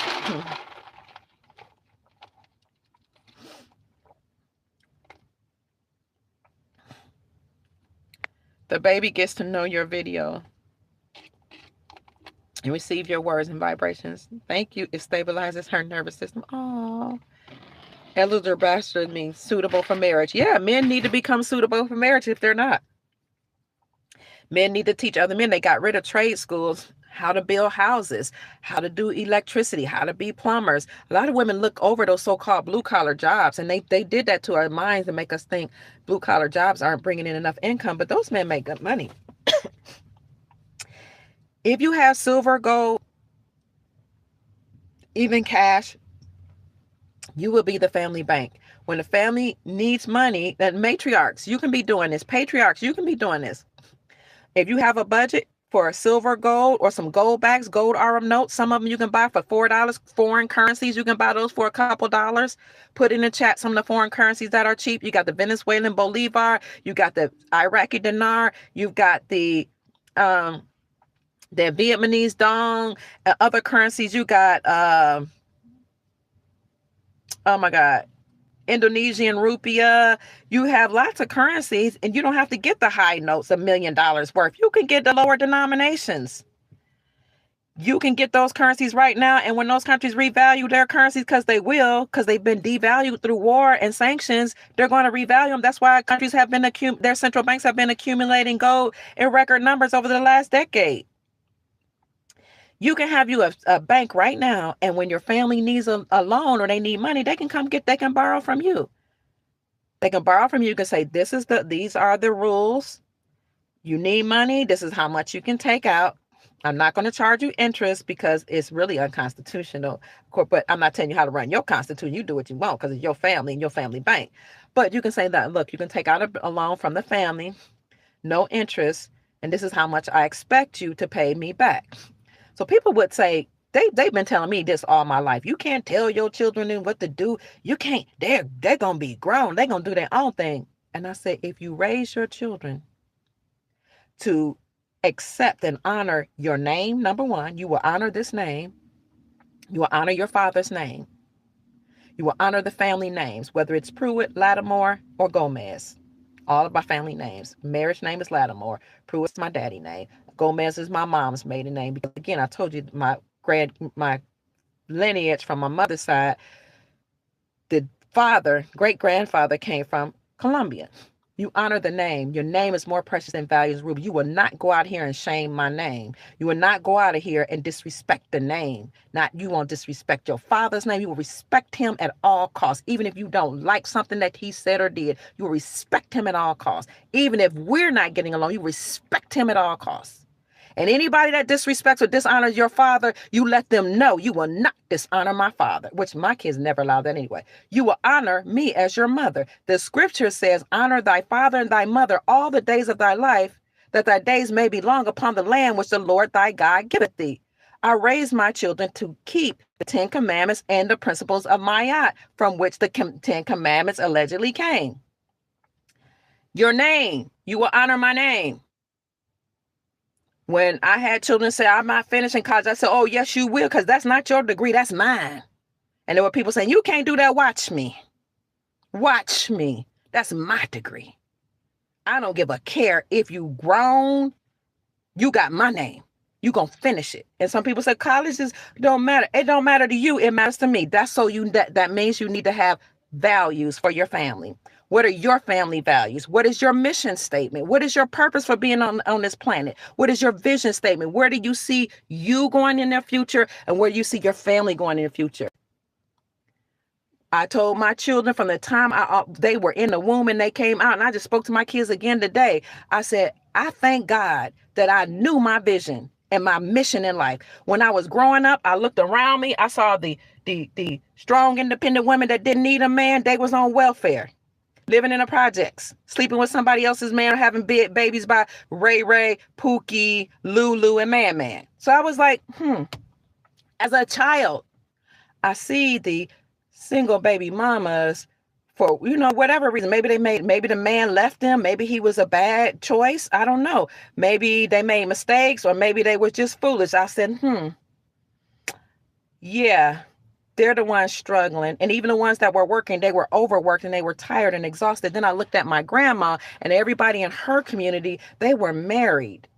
Now, I've been married and divorced and then back with my husband. So I've seen it all and experienced it all. So I'm not saying I'm better than anybody. I'm just telling you, when I got to experience what it was like living without a covering, I said, you know what?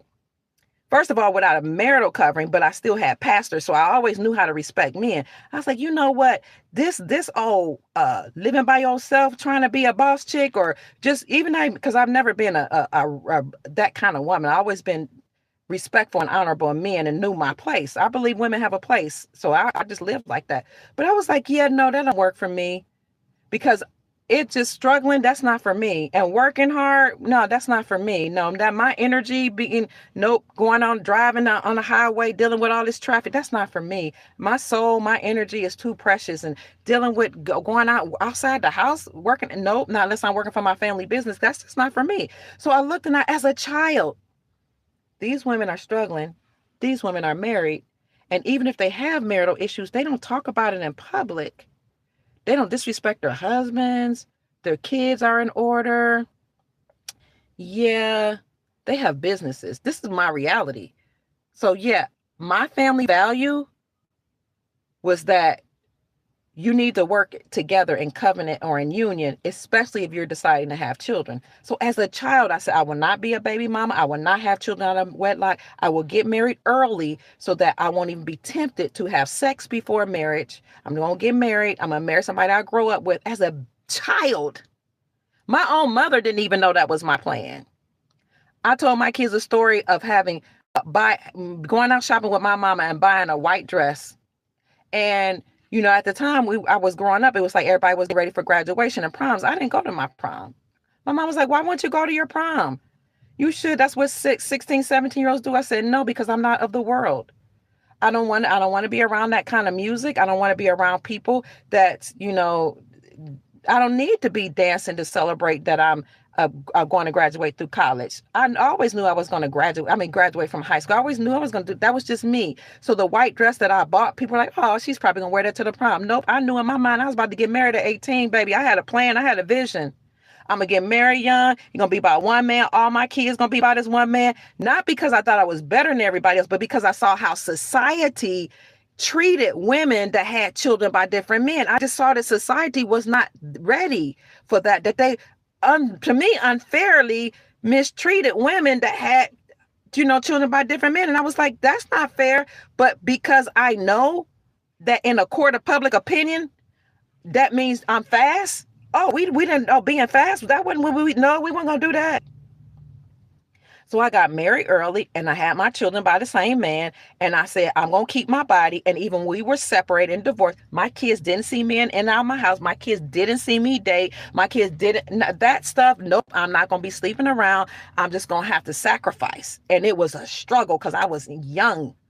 I'm not going to be out here laying around. I'm not going to do all I'm saying is you have to know, you have to have a purpose. You have to have a plan. I looked around me. I saw how people were living their lives. And I said, that's not going to be me. That's going to be me. Mother dear, my grandmother was a sweet, pleasant woman who loved and feared God, reverenced her husband, raised her children, helped raise her grandchildren and her greats and great grands, which is what I'm doing.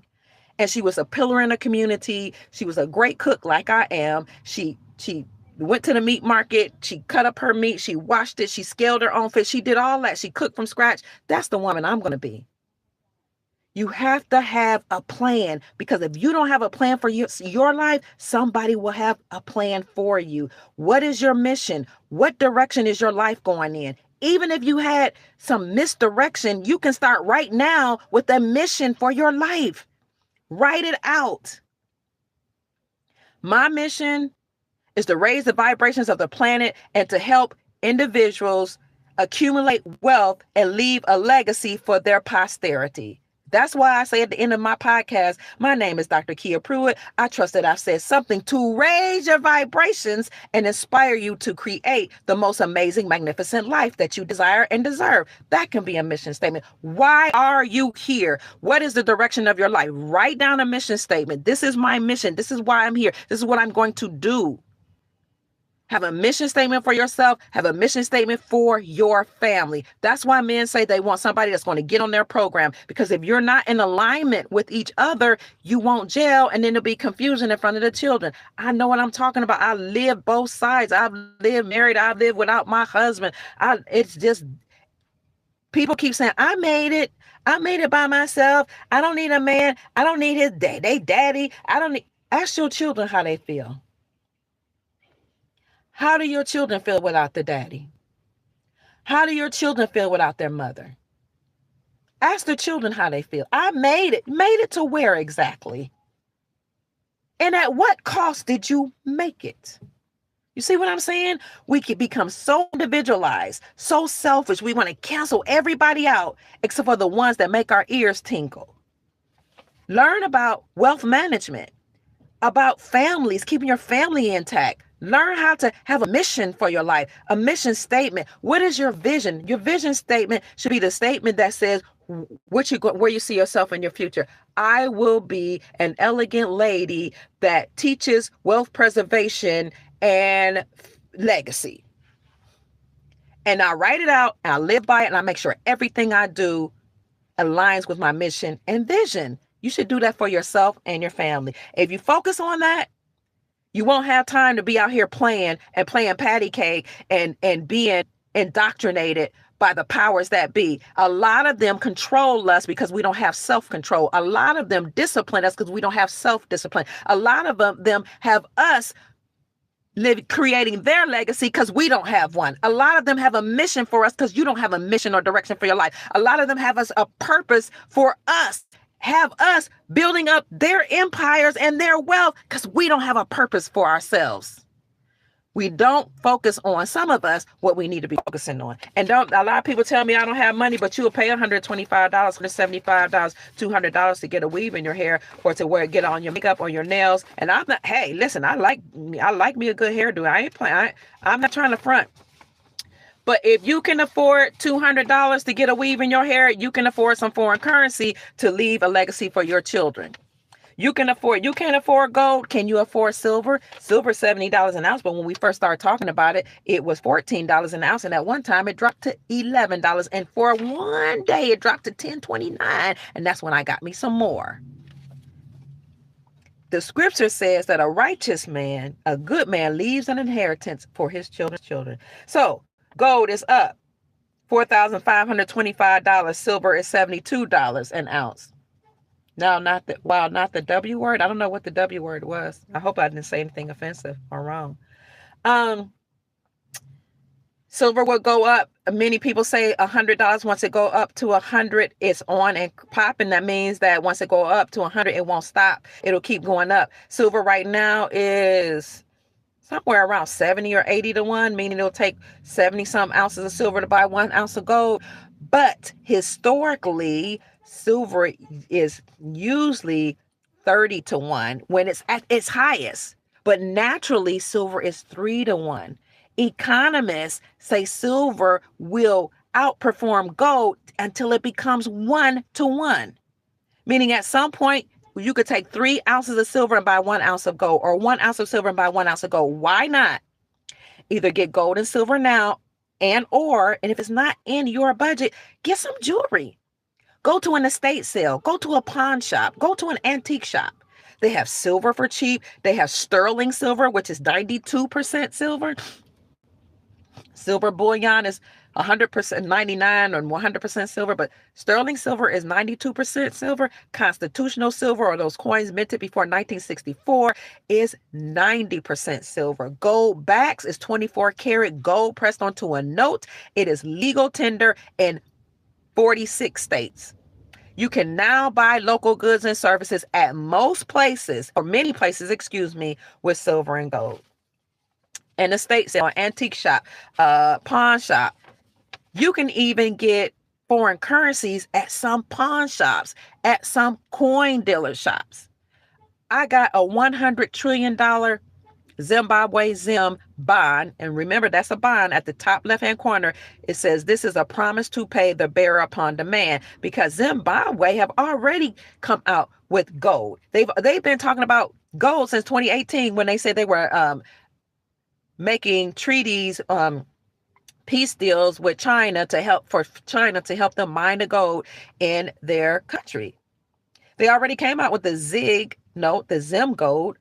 They already secretively are on paper on the gold standard, but not publicly. I bought a $100 trillion note for $1 about 3 years ago from my coin dealer, because they sell foreign currencies that they've gotten from estate sales. So some of these people that like to accumulate currencies because they travel to different countries, or they might have knew there would be a revaluation, or they just like them because they're pretty and they are very colorful. A lot of these different countries' currencies, when their children sell off their things in their estate, like the furniture, the collectibles, they often sell off the currencies for nothing, or little or nothing, or they'll give them away. So I bought a $100 trillion note for $1. That note today, if you got it from Banknote World, would be several hundreds of dollars, and some of them are $999 for one note. So instead of saying I can't do something, or you just talking, you shooting the breeze, or this never going to happen, for those of you that don't believe it's going to happen, or you keep selling hopium, instead of saying what I can't do, or that sounds far off there, ask yourself, what if it happens? What if these currencies do revalue? Because it has happened. It happened in 1991 when the Kuwaiti dinar revalued in the dark. Well, speaking of the dark, we're going to talk about that. Put a pin in that. Kuwaiti revalued the Kuwaiti dinar in the dark. People were going to the banks making money. Ask yourself, instead of saying, I can't, ask yourself, how can I? If you have a few dollars, get some foreign currencies. Go get a couple coins. Get one coin a month. Do what you can if you desire to have a family bank. If you don't, you're going to be okay, because we all have an estate. If you were born in the United States or anywhere, and you were born in a hospital anywhere in the world, you have a birth certificate that was securitized, and it was created or turned into a bond, and it was exchanged on the It was traded on the stock exchanges. It accumulated interest, and that went into a trust for you. So you have a trust, and you will have access to that as soon as they flip the switch. When will they flip the switch? I don't know, but I do know that Pope Francis on December 24th, 2024, opened the 2025 Jubilee doors. He called it the 2025 Jubilee portals that he was opening. He opened about 5 of them. One of them he opened from a prison, December the 24th, 2024. Why did the Pope do that? Well, let's see. The Pope is the leader of the United States, or was the leader of the United States Incorporated. Remember, the United States Incorporated, a group of bloodline families, incorporated themselves in 1871 as a religious nonprofit organization in the state of Delaware with their own constitution called the Constitution of the United States of America. And they classified themselves as a nonprofit religious organization because the religion part comes in with the Pope being the head. So that gave him the authority to, one, open up those Jubilee portals, the 2025 Jubilee portals. And two, it gave him the authority to create and write the letter called Motu Proprio and send it to Obama in 2014 when he said the United States Incorporated's time is up. He said President Obama is not the president of America, the Republic. He is the president of the corporation, the United States Incorporated. And all presidents are presidents of the corporation, is what he said. He said the president, the courts, the attorneys, the judges must all cease and desist and stand down. He said the policy enforcers or the police officers, they must stand down. He said most of the government agencies must stand down. The CIA, the FBI, all of them. In this letter called Motu Proprio, I've done many videos on it. I even leave you the article in the description section of those videos. It's over for us, he said in 2014, and we have to stand down, cease and desist. And if we don't, the Grand Army of the Republic, thank you for the gift, thank you for the blessing, the Grand Army of the Republic will be created. It will be led by General Ham, and he will take down the United States Incorporated. That's where the Department of Government Efficiency came from. That's why we have DOGE. It was created to downsize the government. Pope Francis was letting everybody know their time was up. He did that in 2014. It was over for them. The takedown of the deep state happened before then, but he was giving everybody a clue, a hint. Props to the Moors, the Grand Sheikh of the Moors, Sheikh Taj Tariq Bey, for telling this on his dissertations and his conversations and lectures on the official house of, what's that channel called? Not Liberated Minds. Somebody put Dr. G's channel in the chat, please, where Dr. G, Dr. Naila Gillum, and Chief Sheikh Taj Tariq comes on and talks about the letter that he wrote to Obama. House of Reawakening Minds. Thank you so much, Jeff, Brother Jeff. So, I don't want to bore you. I've been on long enough. But he let everybody know that their time was up. So Pope Francis did that. He gave everybody, told them that the Grand Army of the Republic, many of you call them the white hats of the military and the white knights of Nasara now. Pope Francis said it was over for them. So if you look up police departments, you'll see police departments all over America are downsizing and closing their doors. Police have been asked to retire since 2020, and probably before then. 2020, I know, because that's when I started really looking into it. Police departments all over America are closing. Many police officers were told to retire, and the duties of the police departments are being rolled over into the sheriff department because our republic has been restored. And according to our republic, the enforcers of the law are not policy enforcers called police officers. That's a part of the deep state, but they are part of the republic. So the Department of Government Efficiency started downsizing the government once Trump came back. They really did it on their first administration, secretively, but officially and, where out in public, they created the DOGE, the Department of Government Efficiency. And it's funny because they came out with the Doge coin before that. Y'all know that, right? We didn't know what that was about. But the government was downsized. You look at resignation.info and it will show you a lot of political leaders all over the world, bankers, corporate leaders, CEOs. A lot of these people in power were forced to retire early or resign, or they were arrested. Resignation.info, that's singular. And if you look for it now, you can see a lot of judges are being arrested. A lot of attorneys are being arrested. Trump went off after the court system, actually, when he first came back, because the court system is against us. The attorneys are turned for you. They're not lawyers. They don't practice law. How do you practice law? Either you live lawfully, you align with the law, you teach the law, or you don't. You don't practice law. You live lawfully. So attorneys are turned for you. They consider us dead at sea. Under maritime law and admiralty law, they speak for you. You're considered a minority or a dead person, a minor that can't speak for yourself. That's why you're whispering in the court. Everybody's whispering. That's why they say all rise. That's why the judge wears all black, because he's performing a seance or a funeral. He's not a judge. He's an administrator of your trust. And each time he hauls you into court or into jail or whatever, they're accessing your trust. So attorneys have to step down. And this is why they're saying you don't have to pass the bar anymore to become a lawyer, because the bar is the British accredited registry. That means you work for the British Crown. When you pass the bar, you're working for the British Crown. You have a title of nobility called Esquire. And according to our Constitution, nobody with the title of nobility can create laws, because you don't work for the people, care for the people, do anything in the best interest of the people. You do whatever you have to do, and in the best interest of the British Crown. You pass the British accredited registry. So Trump has been saying for a while now he was going after the court system, and he's arresting judges and attorneys now, those that participated in crimes against humanity, which a lot of them have lawfully and knowingly, some of them knowingly, some of them unknowingly. That's one of the reasons why a lot of the people who are legislators or congressmen, conmen, and women, they're going to have to step down because they have titles of nobility. They know legalese, they speak in legalese. Most of them have so-called law degrees. So attorneys are being arrested, judges are being arrested. Many of them participate in crimes against humanity. And in 2024, a lot happened last year. 2024, Supreme Court of the United States overturned the Chevron Doctrine. The Chevron Doctrine gave the government unlimited powers. They overturned that, said the government has to be dismantled, because 442 agencies that called themselves government, housing, the HOAs included.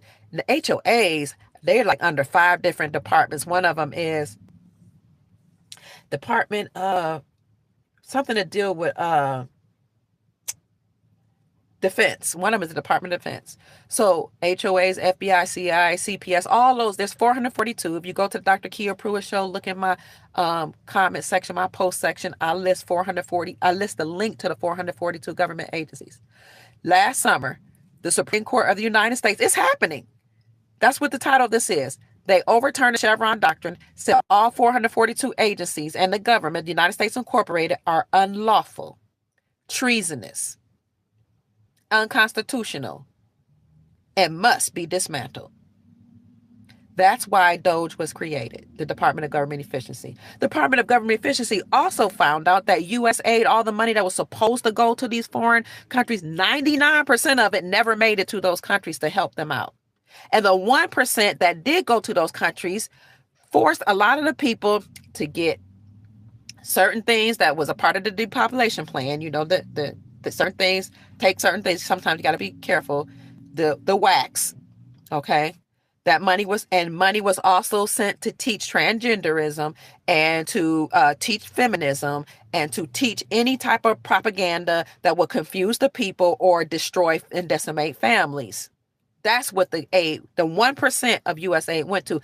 DOGE found that money, the 99%, and confiscated it. That's why President Trump came up with Executive Order 138/18 that said any persons that committed crimes against humanity will be arrested and have their assets frozen, and that money will go back to we the people. Now, I said in 1991, the Kuwaiti dinar revalued in the dark. Y'all can look that up. They had a power outage. People were going to the bank, trading in their dinar once the war was over, and the dinar that had been decimated through war was reinstated back to its pre-war value. That's what a reinstatement is, or RI. They were in the dark because they were having blackouts in Kuwait.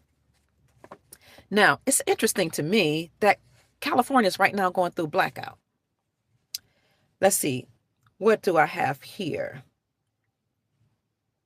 In 2025, over 594,000 California, I'm sorry. In 2025, over 594,000 California customers had their electricity turned out versus the 244,000 that had their electricity turned off in the prior year, 2024. Speaking of 2024, as I said, Pope Francis opened up the Jubilee portals in 2024, Christmas Eve. Tomorrow's Christmas Eve. Pay attention. Also on that same day, I'm just thinking of the 2024, Zero Hedge published an article. The same day Pope Francis opened up the Jubilee doors, published an article that said, we're going to have a debt jubilee in biblical proportions. Are you ready? The same day Pope Francis opened the 2025 Jubilee doors, he opened them up December 24th, 2024. So a year later, tomorrow, 2025 is about to end, about to wrap up. Maybe that's why silver is shooting through the roof. Maybe that's why silver is going to be sky high by the time January 1st comes. Maybe we will have a debt jubilee in 2025. I mean, Pope Francis, he's the one to open up the portals. That was some type of ritual. But what got me thinking about that was there were 244,000 customers in California that had their electricity off in 2024. And now the number's up to 594,000. Let's see. Iraq has said that al-Sudani has said that he wants to revalue his currency, the Iraqi dinar, before the first of the year 2026. This is the same man when he came in 2022 said, I'm going to do three things in my administration, because he said other administrations, they didn't care about the people. They were corrupt. He said, I'm going to end or fight against and completely annihilate endemic corruption. I'm going to work with other countries to return my stolen money, which he did, by the way. And I'm going to work with the Central Bank of Iraq to revalue my currency against the United States dollar. That was in 2022 when he came. Then he took to his platform and he said, everybody in Iraq must use the Iraqi dinar. If I find out you're using United States dollar, you bought it on the black market, I'm going to deal with you severely. I don't care if you're a businessman or you're doing it in your home. If you get it from the black market, I'm going to deal with you, and it's going to be severe. He said you have to trust in and have faith in your own currency. Then years later, he came back and he said, we're rebuilding the infrastructure in Iraq. I've spoken at length in my private group. If you go hit any of the join buttons on any of my videos, even this video or Dr. Kia Pruitt channel, just hit join. You'll see my private group where I talk about how he did return his stolen money, how he revalued the currency against the United States dollar. I even show you an article that one of our private members sent to me where he gave the rate. Now I just read the article. I don't give rates. I don't give dates, but I read the article where he gave the reinstated rate, not necessarily revalue rate, because the reinstated rate is the rate where you reinstate or return or reinstall your currency back to the value it was before war and before it was sanctioned. But the revaluation, you completely reassess the value based on the resources that your country has. So if you have rare earth minerals, you have oil, you have gold, palladium, platinum, you have any other resource, even land, you can back your currency up with that. That's what a revaluation is. So when they reinstate a country's currency back to a certain value, that's the value it was before war or sanction. Then you revalue it. You say, hey, we've returned our stolen money. We've gotten our gold. Remember all the gold that was returned? People saw countries repatriating their gold back from the Vatican, all the millions and billions of tons of gold that was returned. And you think about now you can unleash your gold mines. Even here in America, people are saying, oh, there's secret wealth that Trump's going to release. And that secret trust. What is that secret trust, that secret wealth? Well, there's a sovereign wealth fund that he created as soon as he came into power. The sovereign wealth fund is comprised of rare earth minerals, silver, gold, precious metals, land, tariffs, money, stocks, bonds, etc. That's the sovereign wealth fund that's going to go back to people, and plus the different gifts that countries gave us, including rare earth minerals, because we've done trade deals. That's the sovereign wealth fund. That is one thing that he created, but the secret wealth is not the sovereign wealth fund. That's the mines that are on these lands that the government would not allow people to mine on. They closed down the mines when they took us off the gold standard. They confiscated the land from the original people who owned it. You know what? Speaking of that, a lot of people are going to have to be compensated because some of us bought houses and we didn't have a right to do it because the banks lied to us. The original owners of the land will be given their allodial title back to them, and they're going to have their land returned back to them. And a lot of people that bought those homes or bought those lands or mined in certain areas, they're going to be upset because they're going to be told this land didn't belong to you. It belonged to this family and that family. And even Anna von Reitz, the sovereign judge, just came out and said that herself. A lot of people are going to be upset. They're going to have to turn over land titles that they were unlawfully given because it belonged to somebody else. You didn't say who the somebody else's were. But those people will be compensated. She said that. And we know that because things are going to be done fairly now. If you bought land and you were given a title that you weren't supposed to get, it's okay. If you have to turn it over to the original owners, whoever they are, you're going to be compensated according to the sovereign judge and according to law, you're supposed to be. So a lot of those mines, the government had a seal on them and said they cannot be released.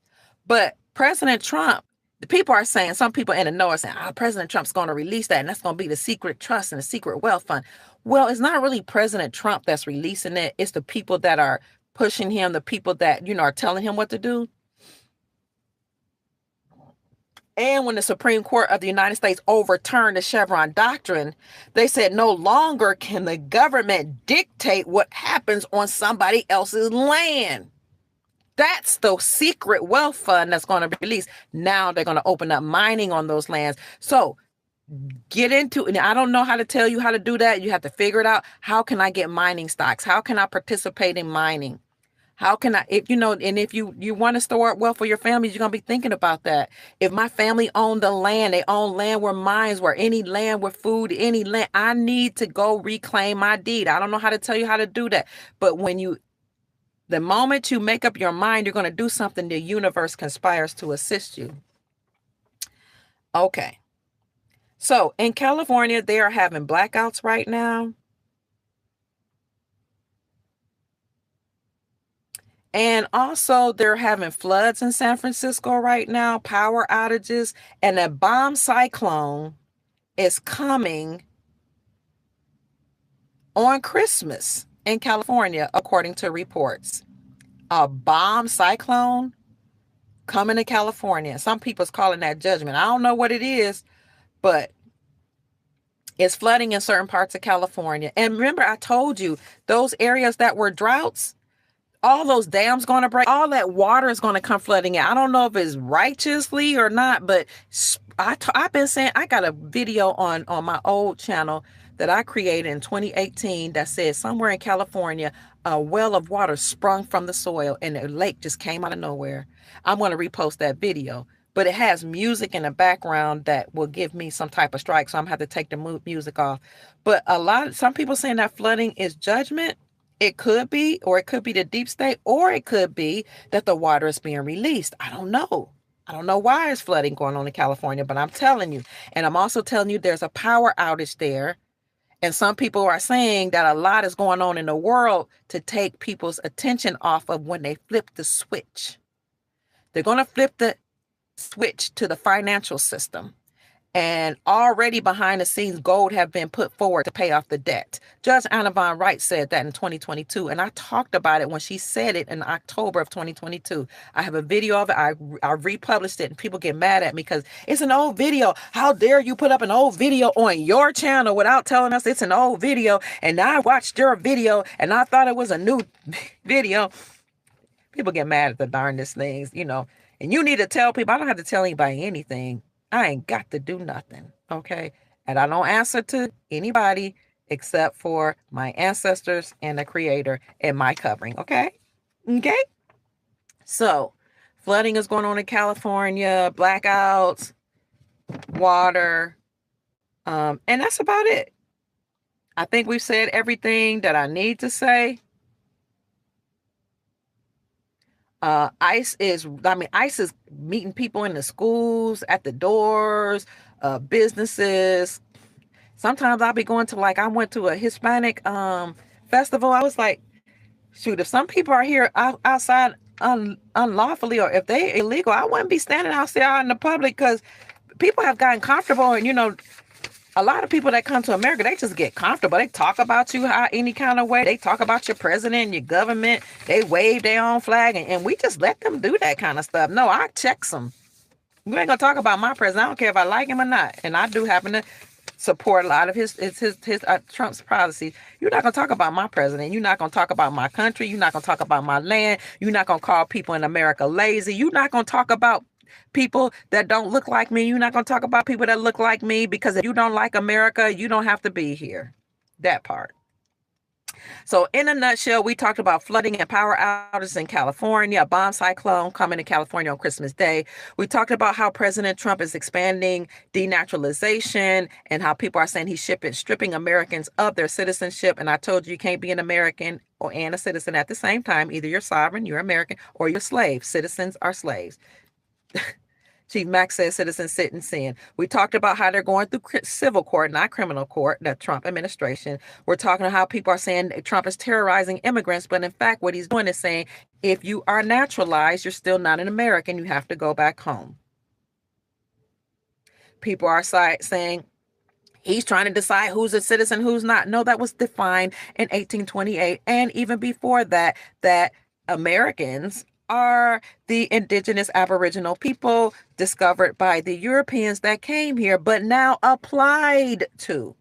Applied to doesn't make you American. It just means that's what you're called. Some people say that's identity theft, but I don't say either way. I just say what it is. Americans are the Aboriginal copper-colored races discovered here by Christopher Columbus, or by the Europeans. There could be another definition, and if there is, somebody please put it in the comment section.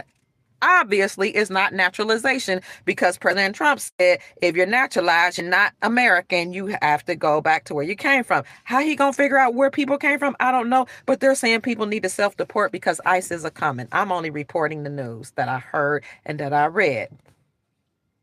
Trump is going after naturalized citizens or naturalized cases. There are 26 million here in our country, and he's talking about stripping 200,000 or more per day. People are terrified. They are saying they don't know what to do. They're trying to go through court, but ICE has come a knocking, and people are worried. And, they just don't want to go back home. It's none of my business. What's going on in somebody else's land? All I know is that a lot of them were allowed to come here, bring their gangs, traffic women, traffic children, bring their drugs. A lot of them, I'm not saying all of them, they took jobs that Americans could be doing. And some of them that will stay will probably keep those jobs, because some people say Americans don't want to do certain jobs. But Americans can get hired at the same jobs. Americans can do labor. They'll just have to pay them what they command or demand. People are saying it's not fair that they have to go back to Cuba because the starvation that's going on there is bad. Homelessness is on the rise. There was a virus case. The airport was shut down in Havana a couple of weeks ago. I do know people whose family members were sick there. It's really bad. People are saying it's bad in Haiti and Venezuela, all these places that Trump's saying they have to go back to, but he's shipping people back. Where they have homelessness, no food, and no virus. But that is according to governments and Trump administration. That's their government's job to handle and take care of those citizens. And there are some countries that are saying if they don't come there, they'll allow them into their country.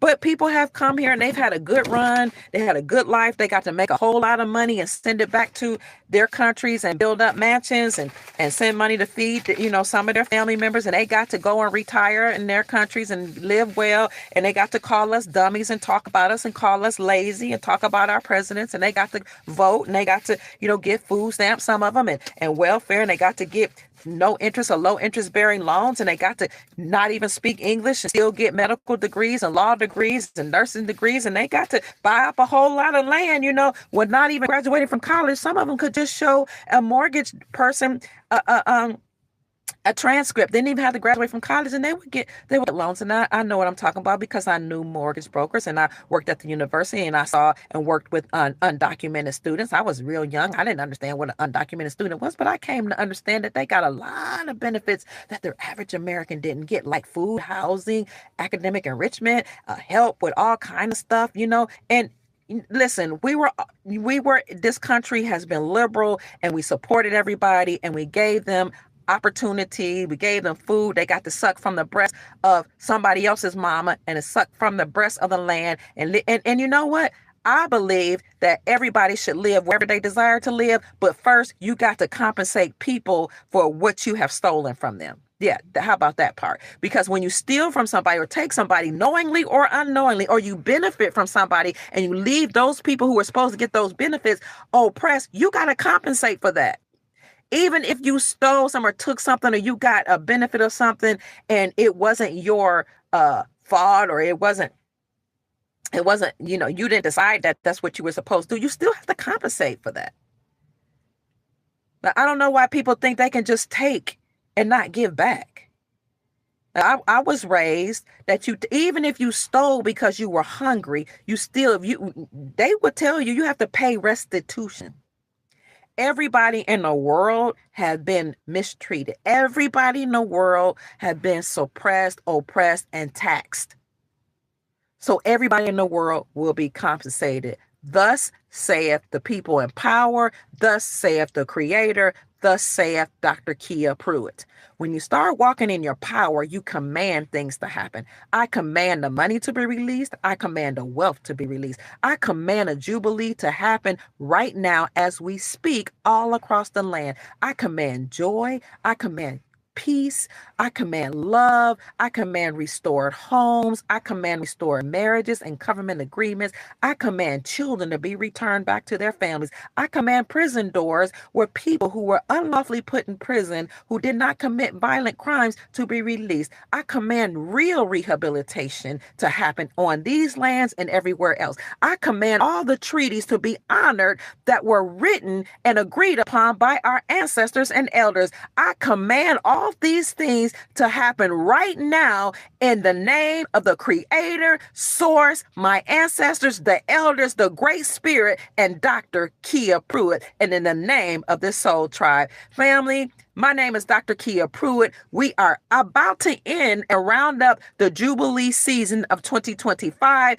If you are with me, I encourage you to command these blessings, to command prosperity, to command global peace, to command love, to command all these things as we speak. Envision in your mind what that looks like and start to thank Source for what it's going to be like, and start to live, walk like, and act like it has already occurred in your reality, because it has recurred and it occurred in an alternate reality. Now you have to bring it in the reality into which you're living. Thank you, family, for joining me. Thank you for all the blessings. Thank you for the cash apps that you sent me.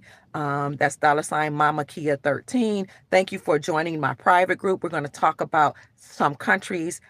On Saturday last week, we talked about some country that people aren't talking about, that has been a dynasty many times, that's on the rise, and how you can invest in that country. I hope, family, you've been encouraged. I appreciate you. I love you with all my soul. I adore you. I'm grateful for you. And I'm happy that we're here together. We all wanted to be here. And that's why we're here, to help usher in the sorrow, help usher in wealth, help usher in the global peace. We are here to raise the vibrations of the planet, family. So my name is Dr. Kia Pruitt. I trust that I've said something to raise your vibrations and inspire you to create the most amazing, magnificent life that you desire and deserve. Thank you, family, for sending me. I see $70 here in this chat. I didn't even see everybody that donated. I appreciate you. Thank you for the 667 thumbs up. Thank you for the over 700 people in the chat currently, and the numbers were going up. Thank you so much, family. I love you. This is our time. Know it. This is our time. Okay. We are wealthy. We are prosperous. Get you some foreign currencies, get you some silver and gold, get you some gold backs, go to your local coin dealer, see what they have. Anna Von Reitz has said that all of the banks are in alignment, but some people are saying that because of the silver shorts, banks can, they might have some trouble. I don't know about that. The sovereign judge said the banks are in alignment and they are ready for the new system, no longer on the SWIFT system, but are on the new system. What I would do is I will leave enough if you have to in the bank to pay what I'm going to do, pay the bills, and then everything else, I'll put in something else. So because if you don't hold it, you don't own it. You can put it in land, you can put it in your business, you can invest in your children. You can put that extra money, if you have any, in some gold backs for a couple dollars, and some silver, and some jewelry, some silverware, which is actually sterling silver, whatever. Go to an estate sale, go to a pawn shop, go to an antique shop, go to your local coin dealer, or call Miles Franklin at 952-929-706, or send him an email, Andy Schectman, an email at info@milesfranklin.com. Let him know Dr. Kia Pruitt sent you, and you will get the best prices in the industry. I trust that you've enjoyed the podcast. I love that so many of you all were writing your thoughts in your comments. I probably won't read them all because I'm happy right now, and I might have really tick some people off, so just give me some grace and go back and listen to the videos that we did. We did one with Asir Duke of Tears and his lovely wife. Make sure you get you some products for your hair, skin, and nails with CordobaOrganics.com, CorDoba Organics, ORGANICS.com, and you'll be happy you did too. But go ahead and look at his channel, Asir the Duke of Tears. Make sure you look at the House of Reawakening Minds. Look at Mark Z. He's a great person in this space to follow as it relates to the currencies. Also, Maria Nicole, she talks about what's going on in the currencies department. Chief Mack, he talks about it. He helps keep our vibrations high. If you want to get one of his trusts, go to email him at unityinmotion45.com. UNITYINMOTION.com. UnityInmotion45@yahoo.com. And only listen to music that raises your vibration. Only listen to and align yourself with people that raise your vibration. Write your mission statement, write your vision statement for yourself and your family member, and live by them. And thou leave with that. Go out and make this a great evening. Sleep well. Safe travels in your dreams. And I'm going to see you on the other side. Because one day, Andy Schectman of Miles Franklin said, this is one of his famous statements, you're going to go to sleep on a Sunday and wake up on a Monday morning to a whole new reality. Wouldn't it be nice if that was this Sunday? Merry Christmas. Happy winter solstice. Happy Hanukkah. Happy Kwanzaa. Happy winter festival. Good night. I love you. Mwah.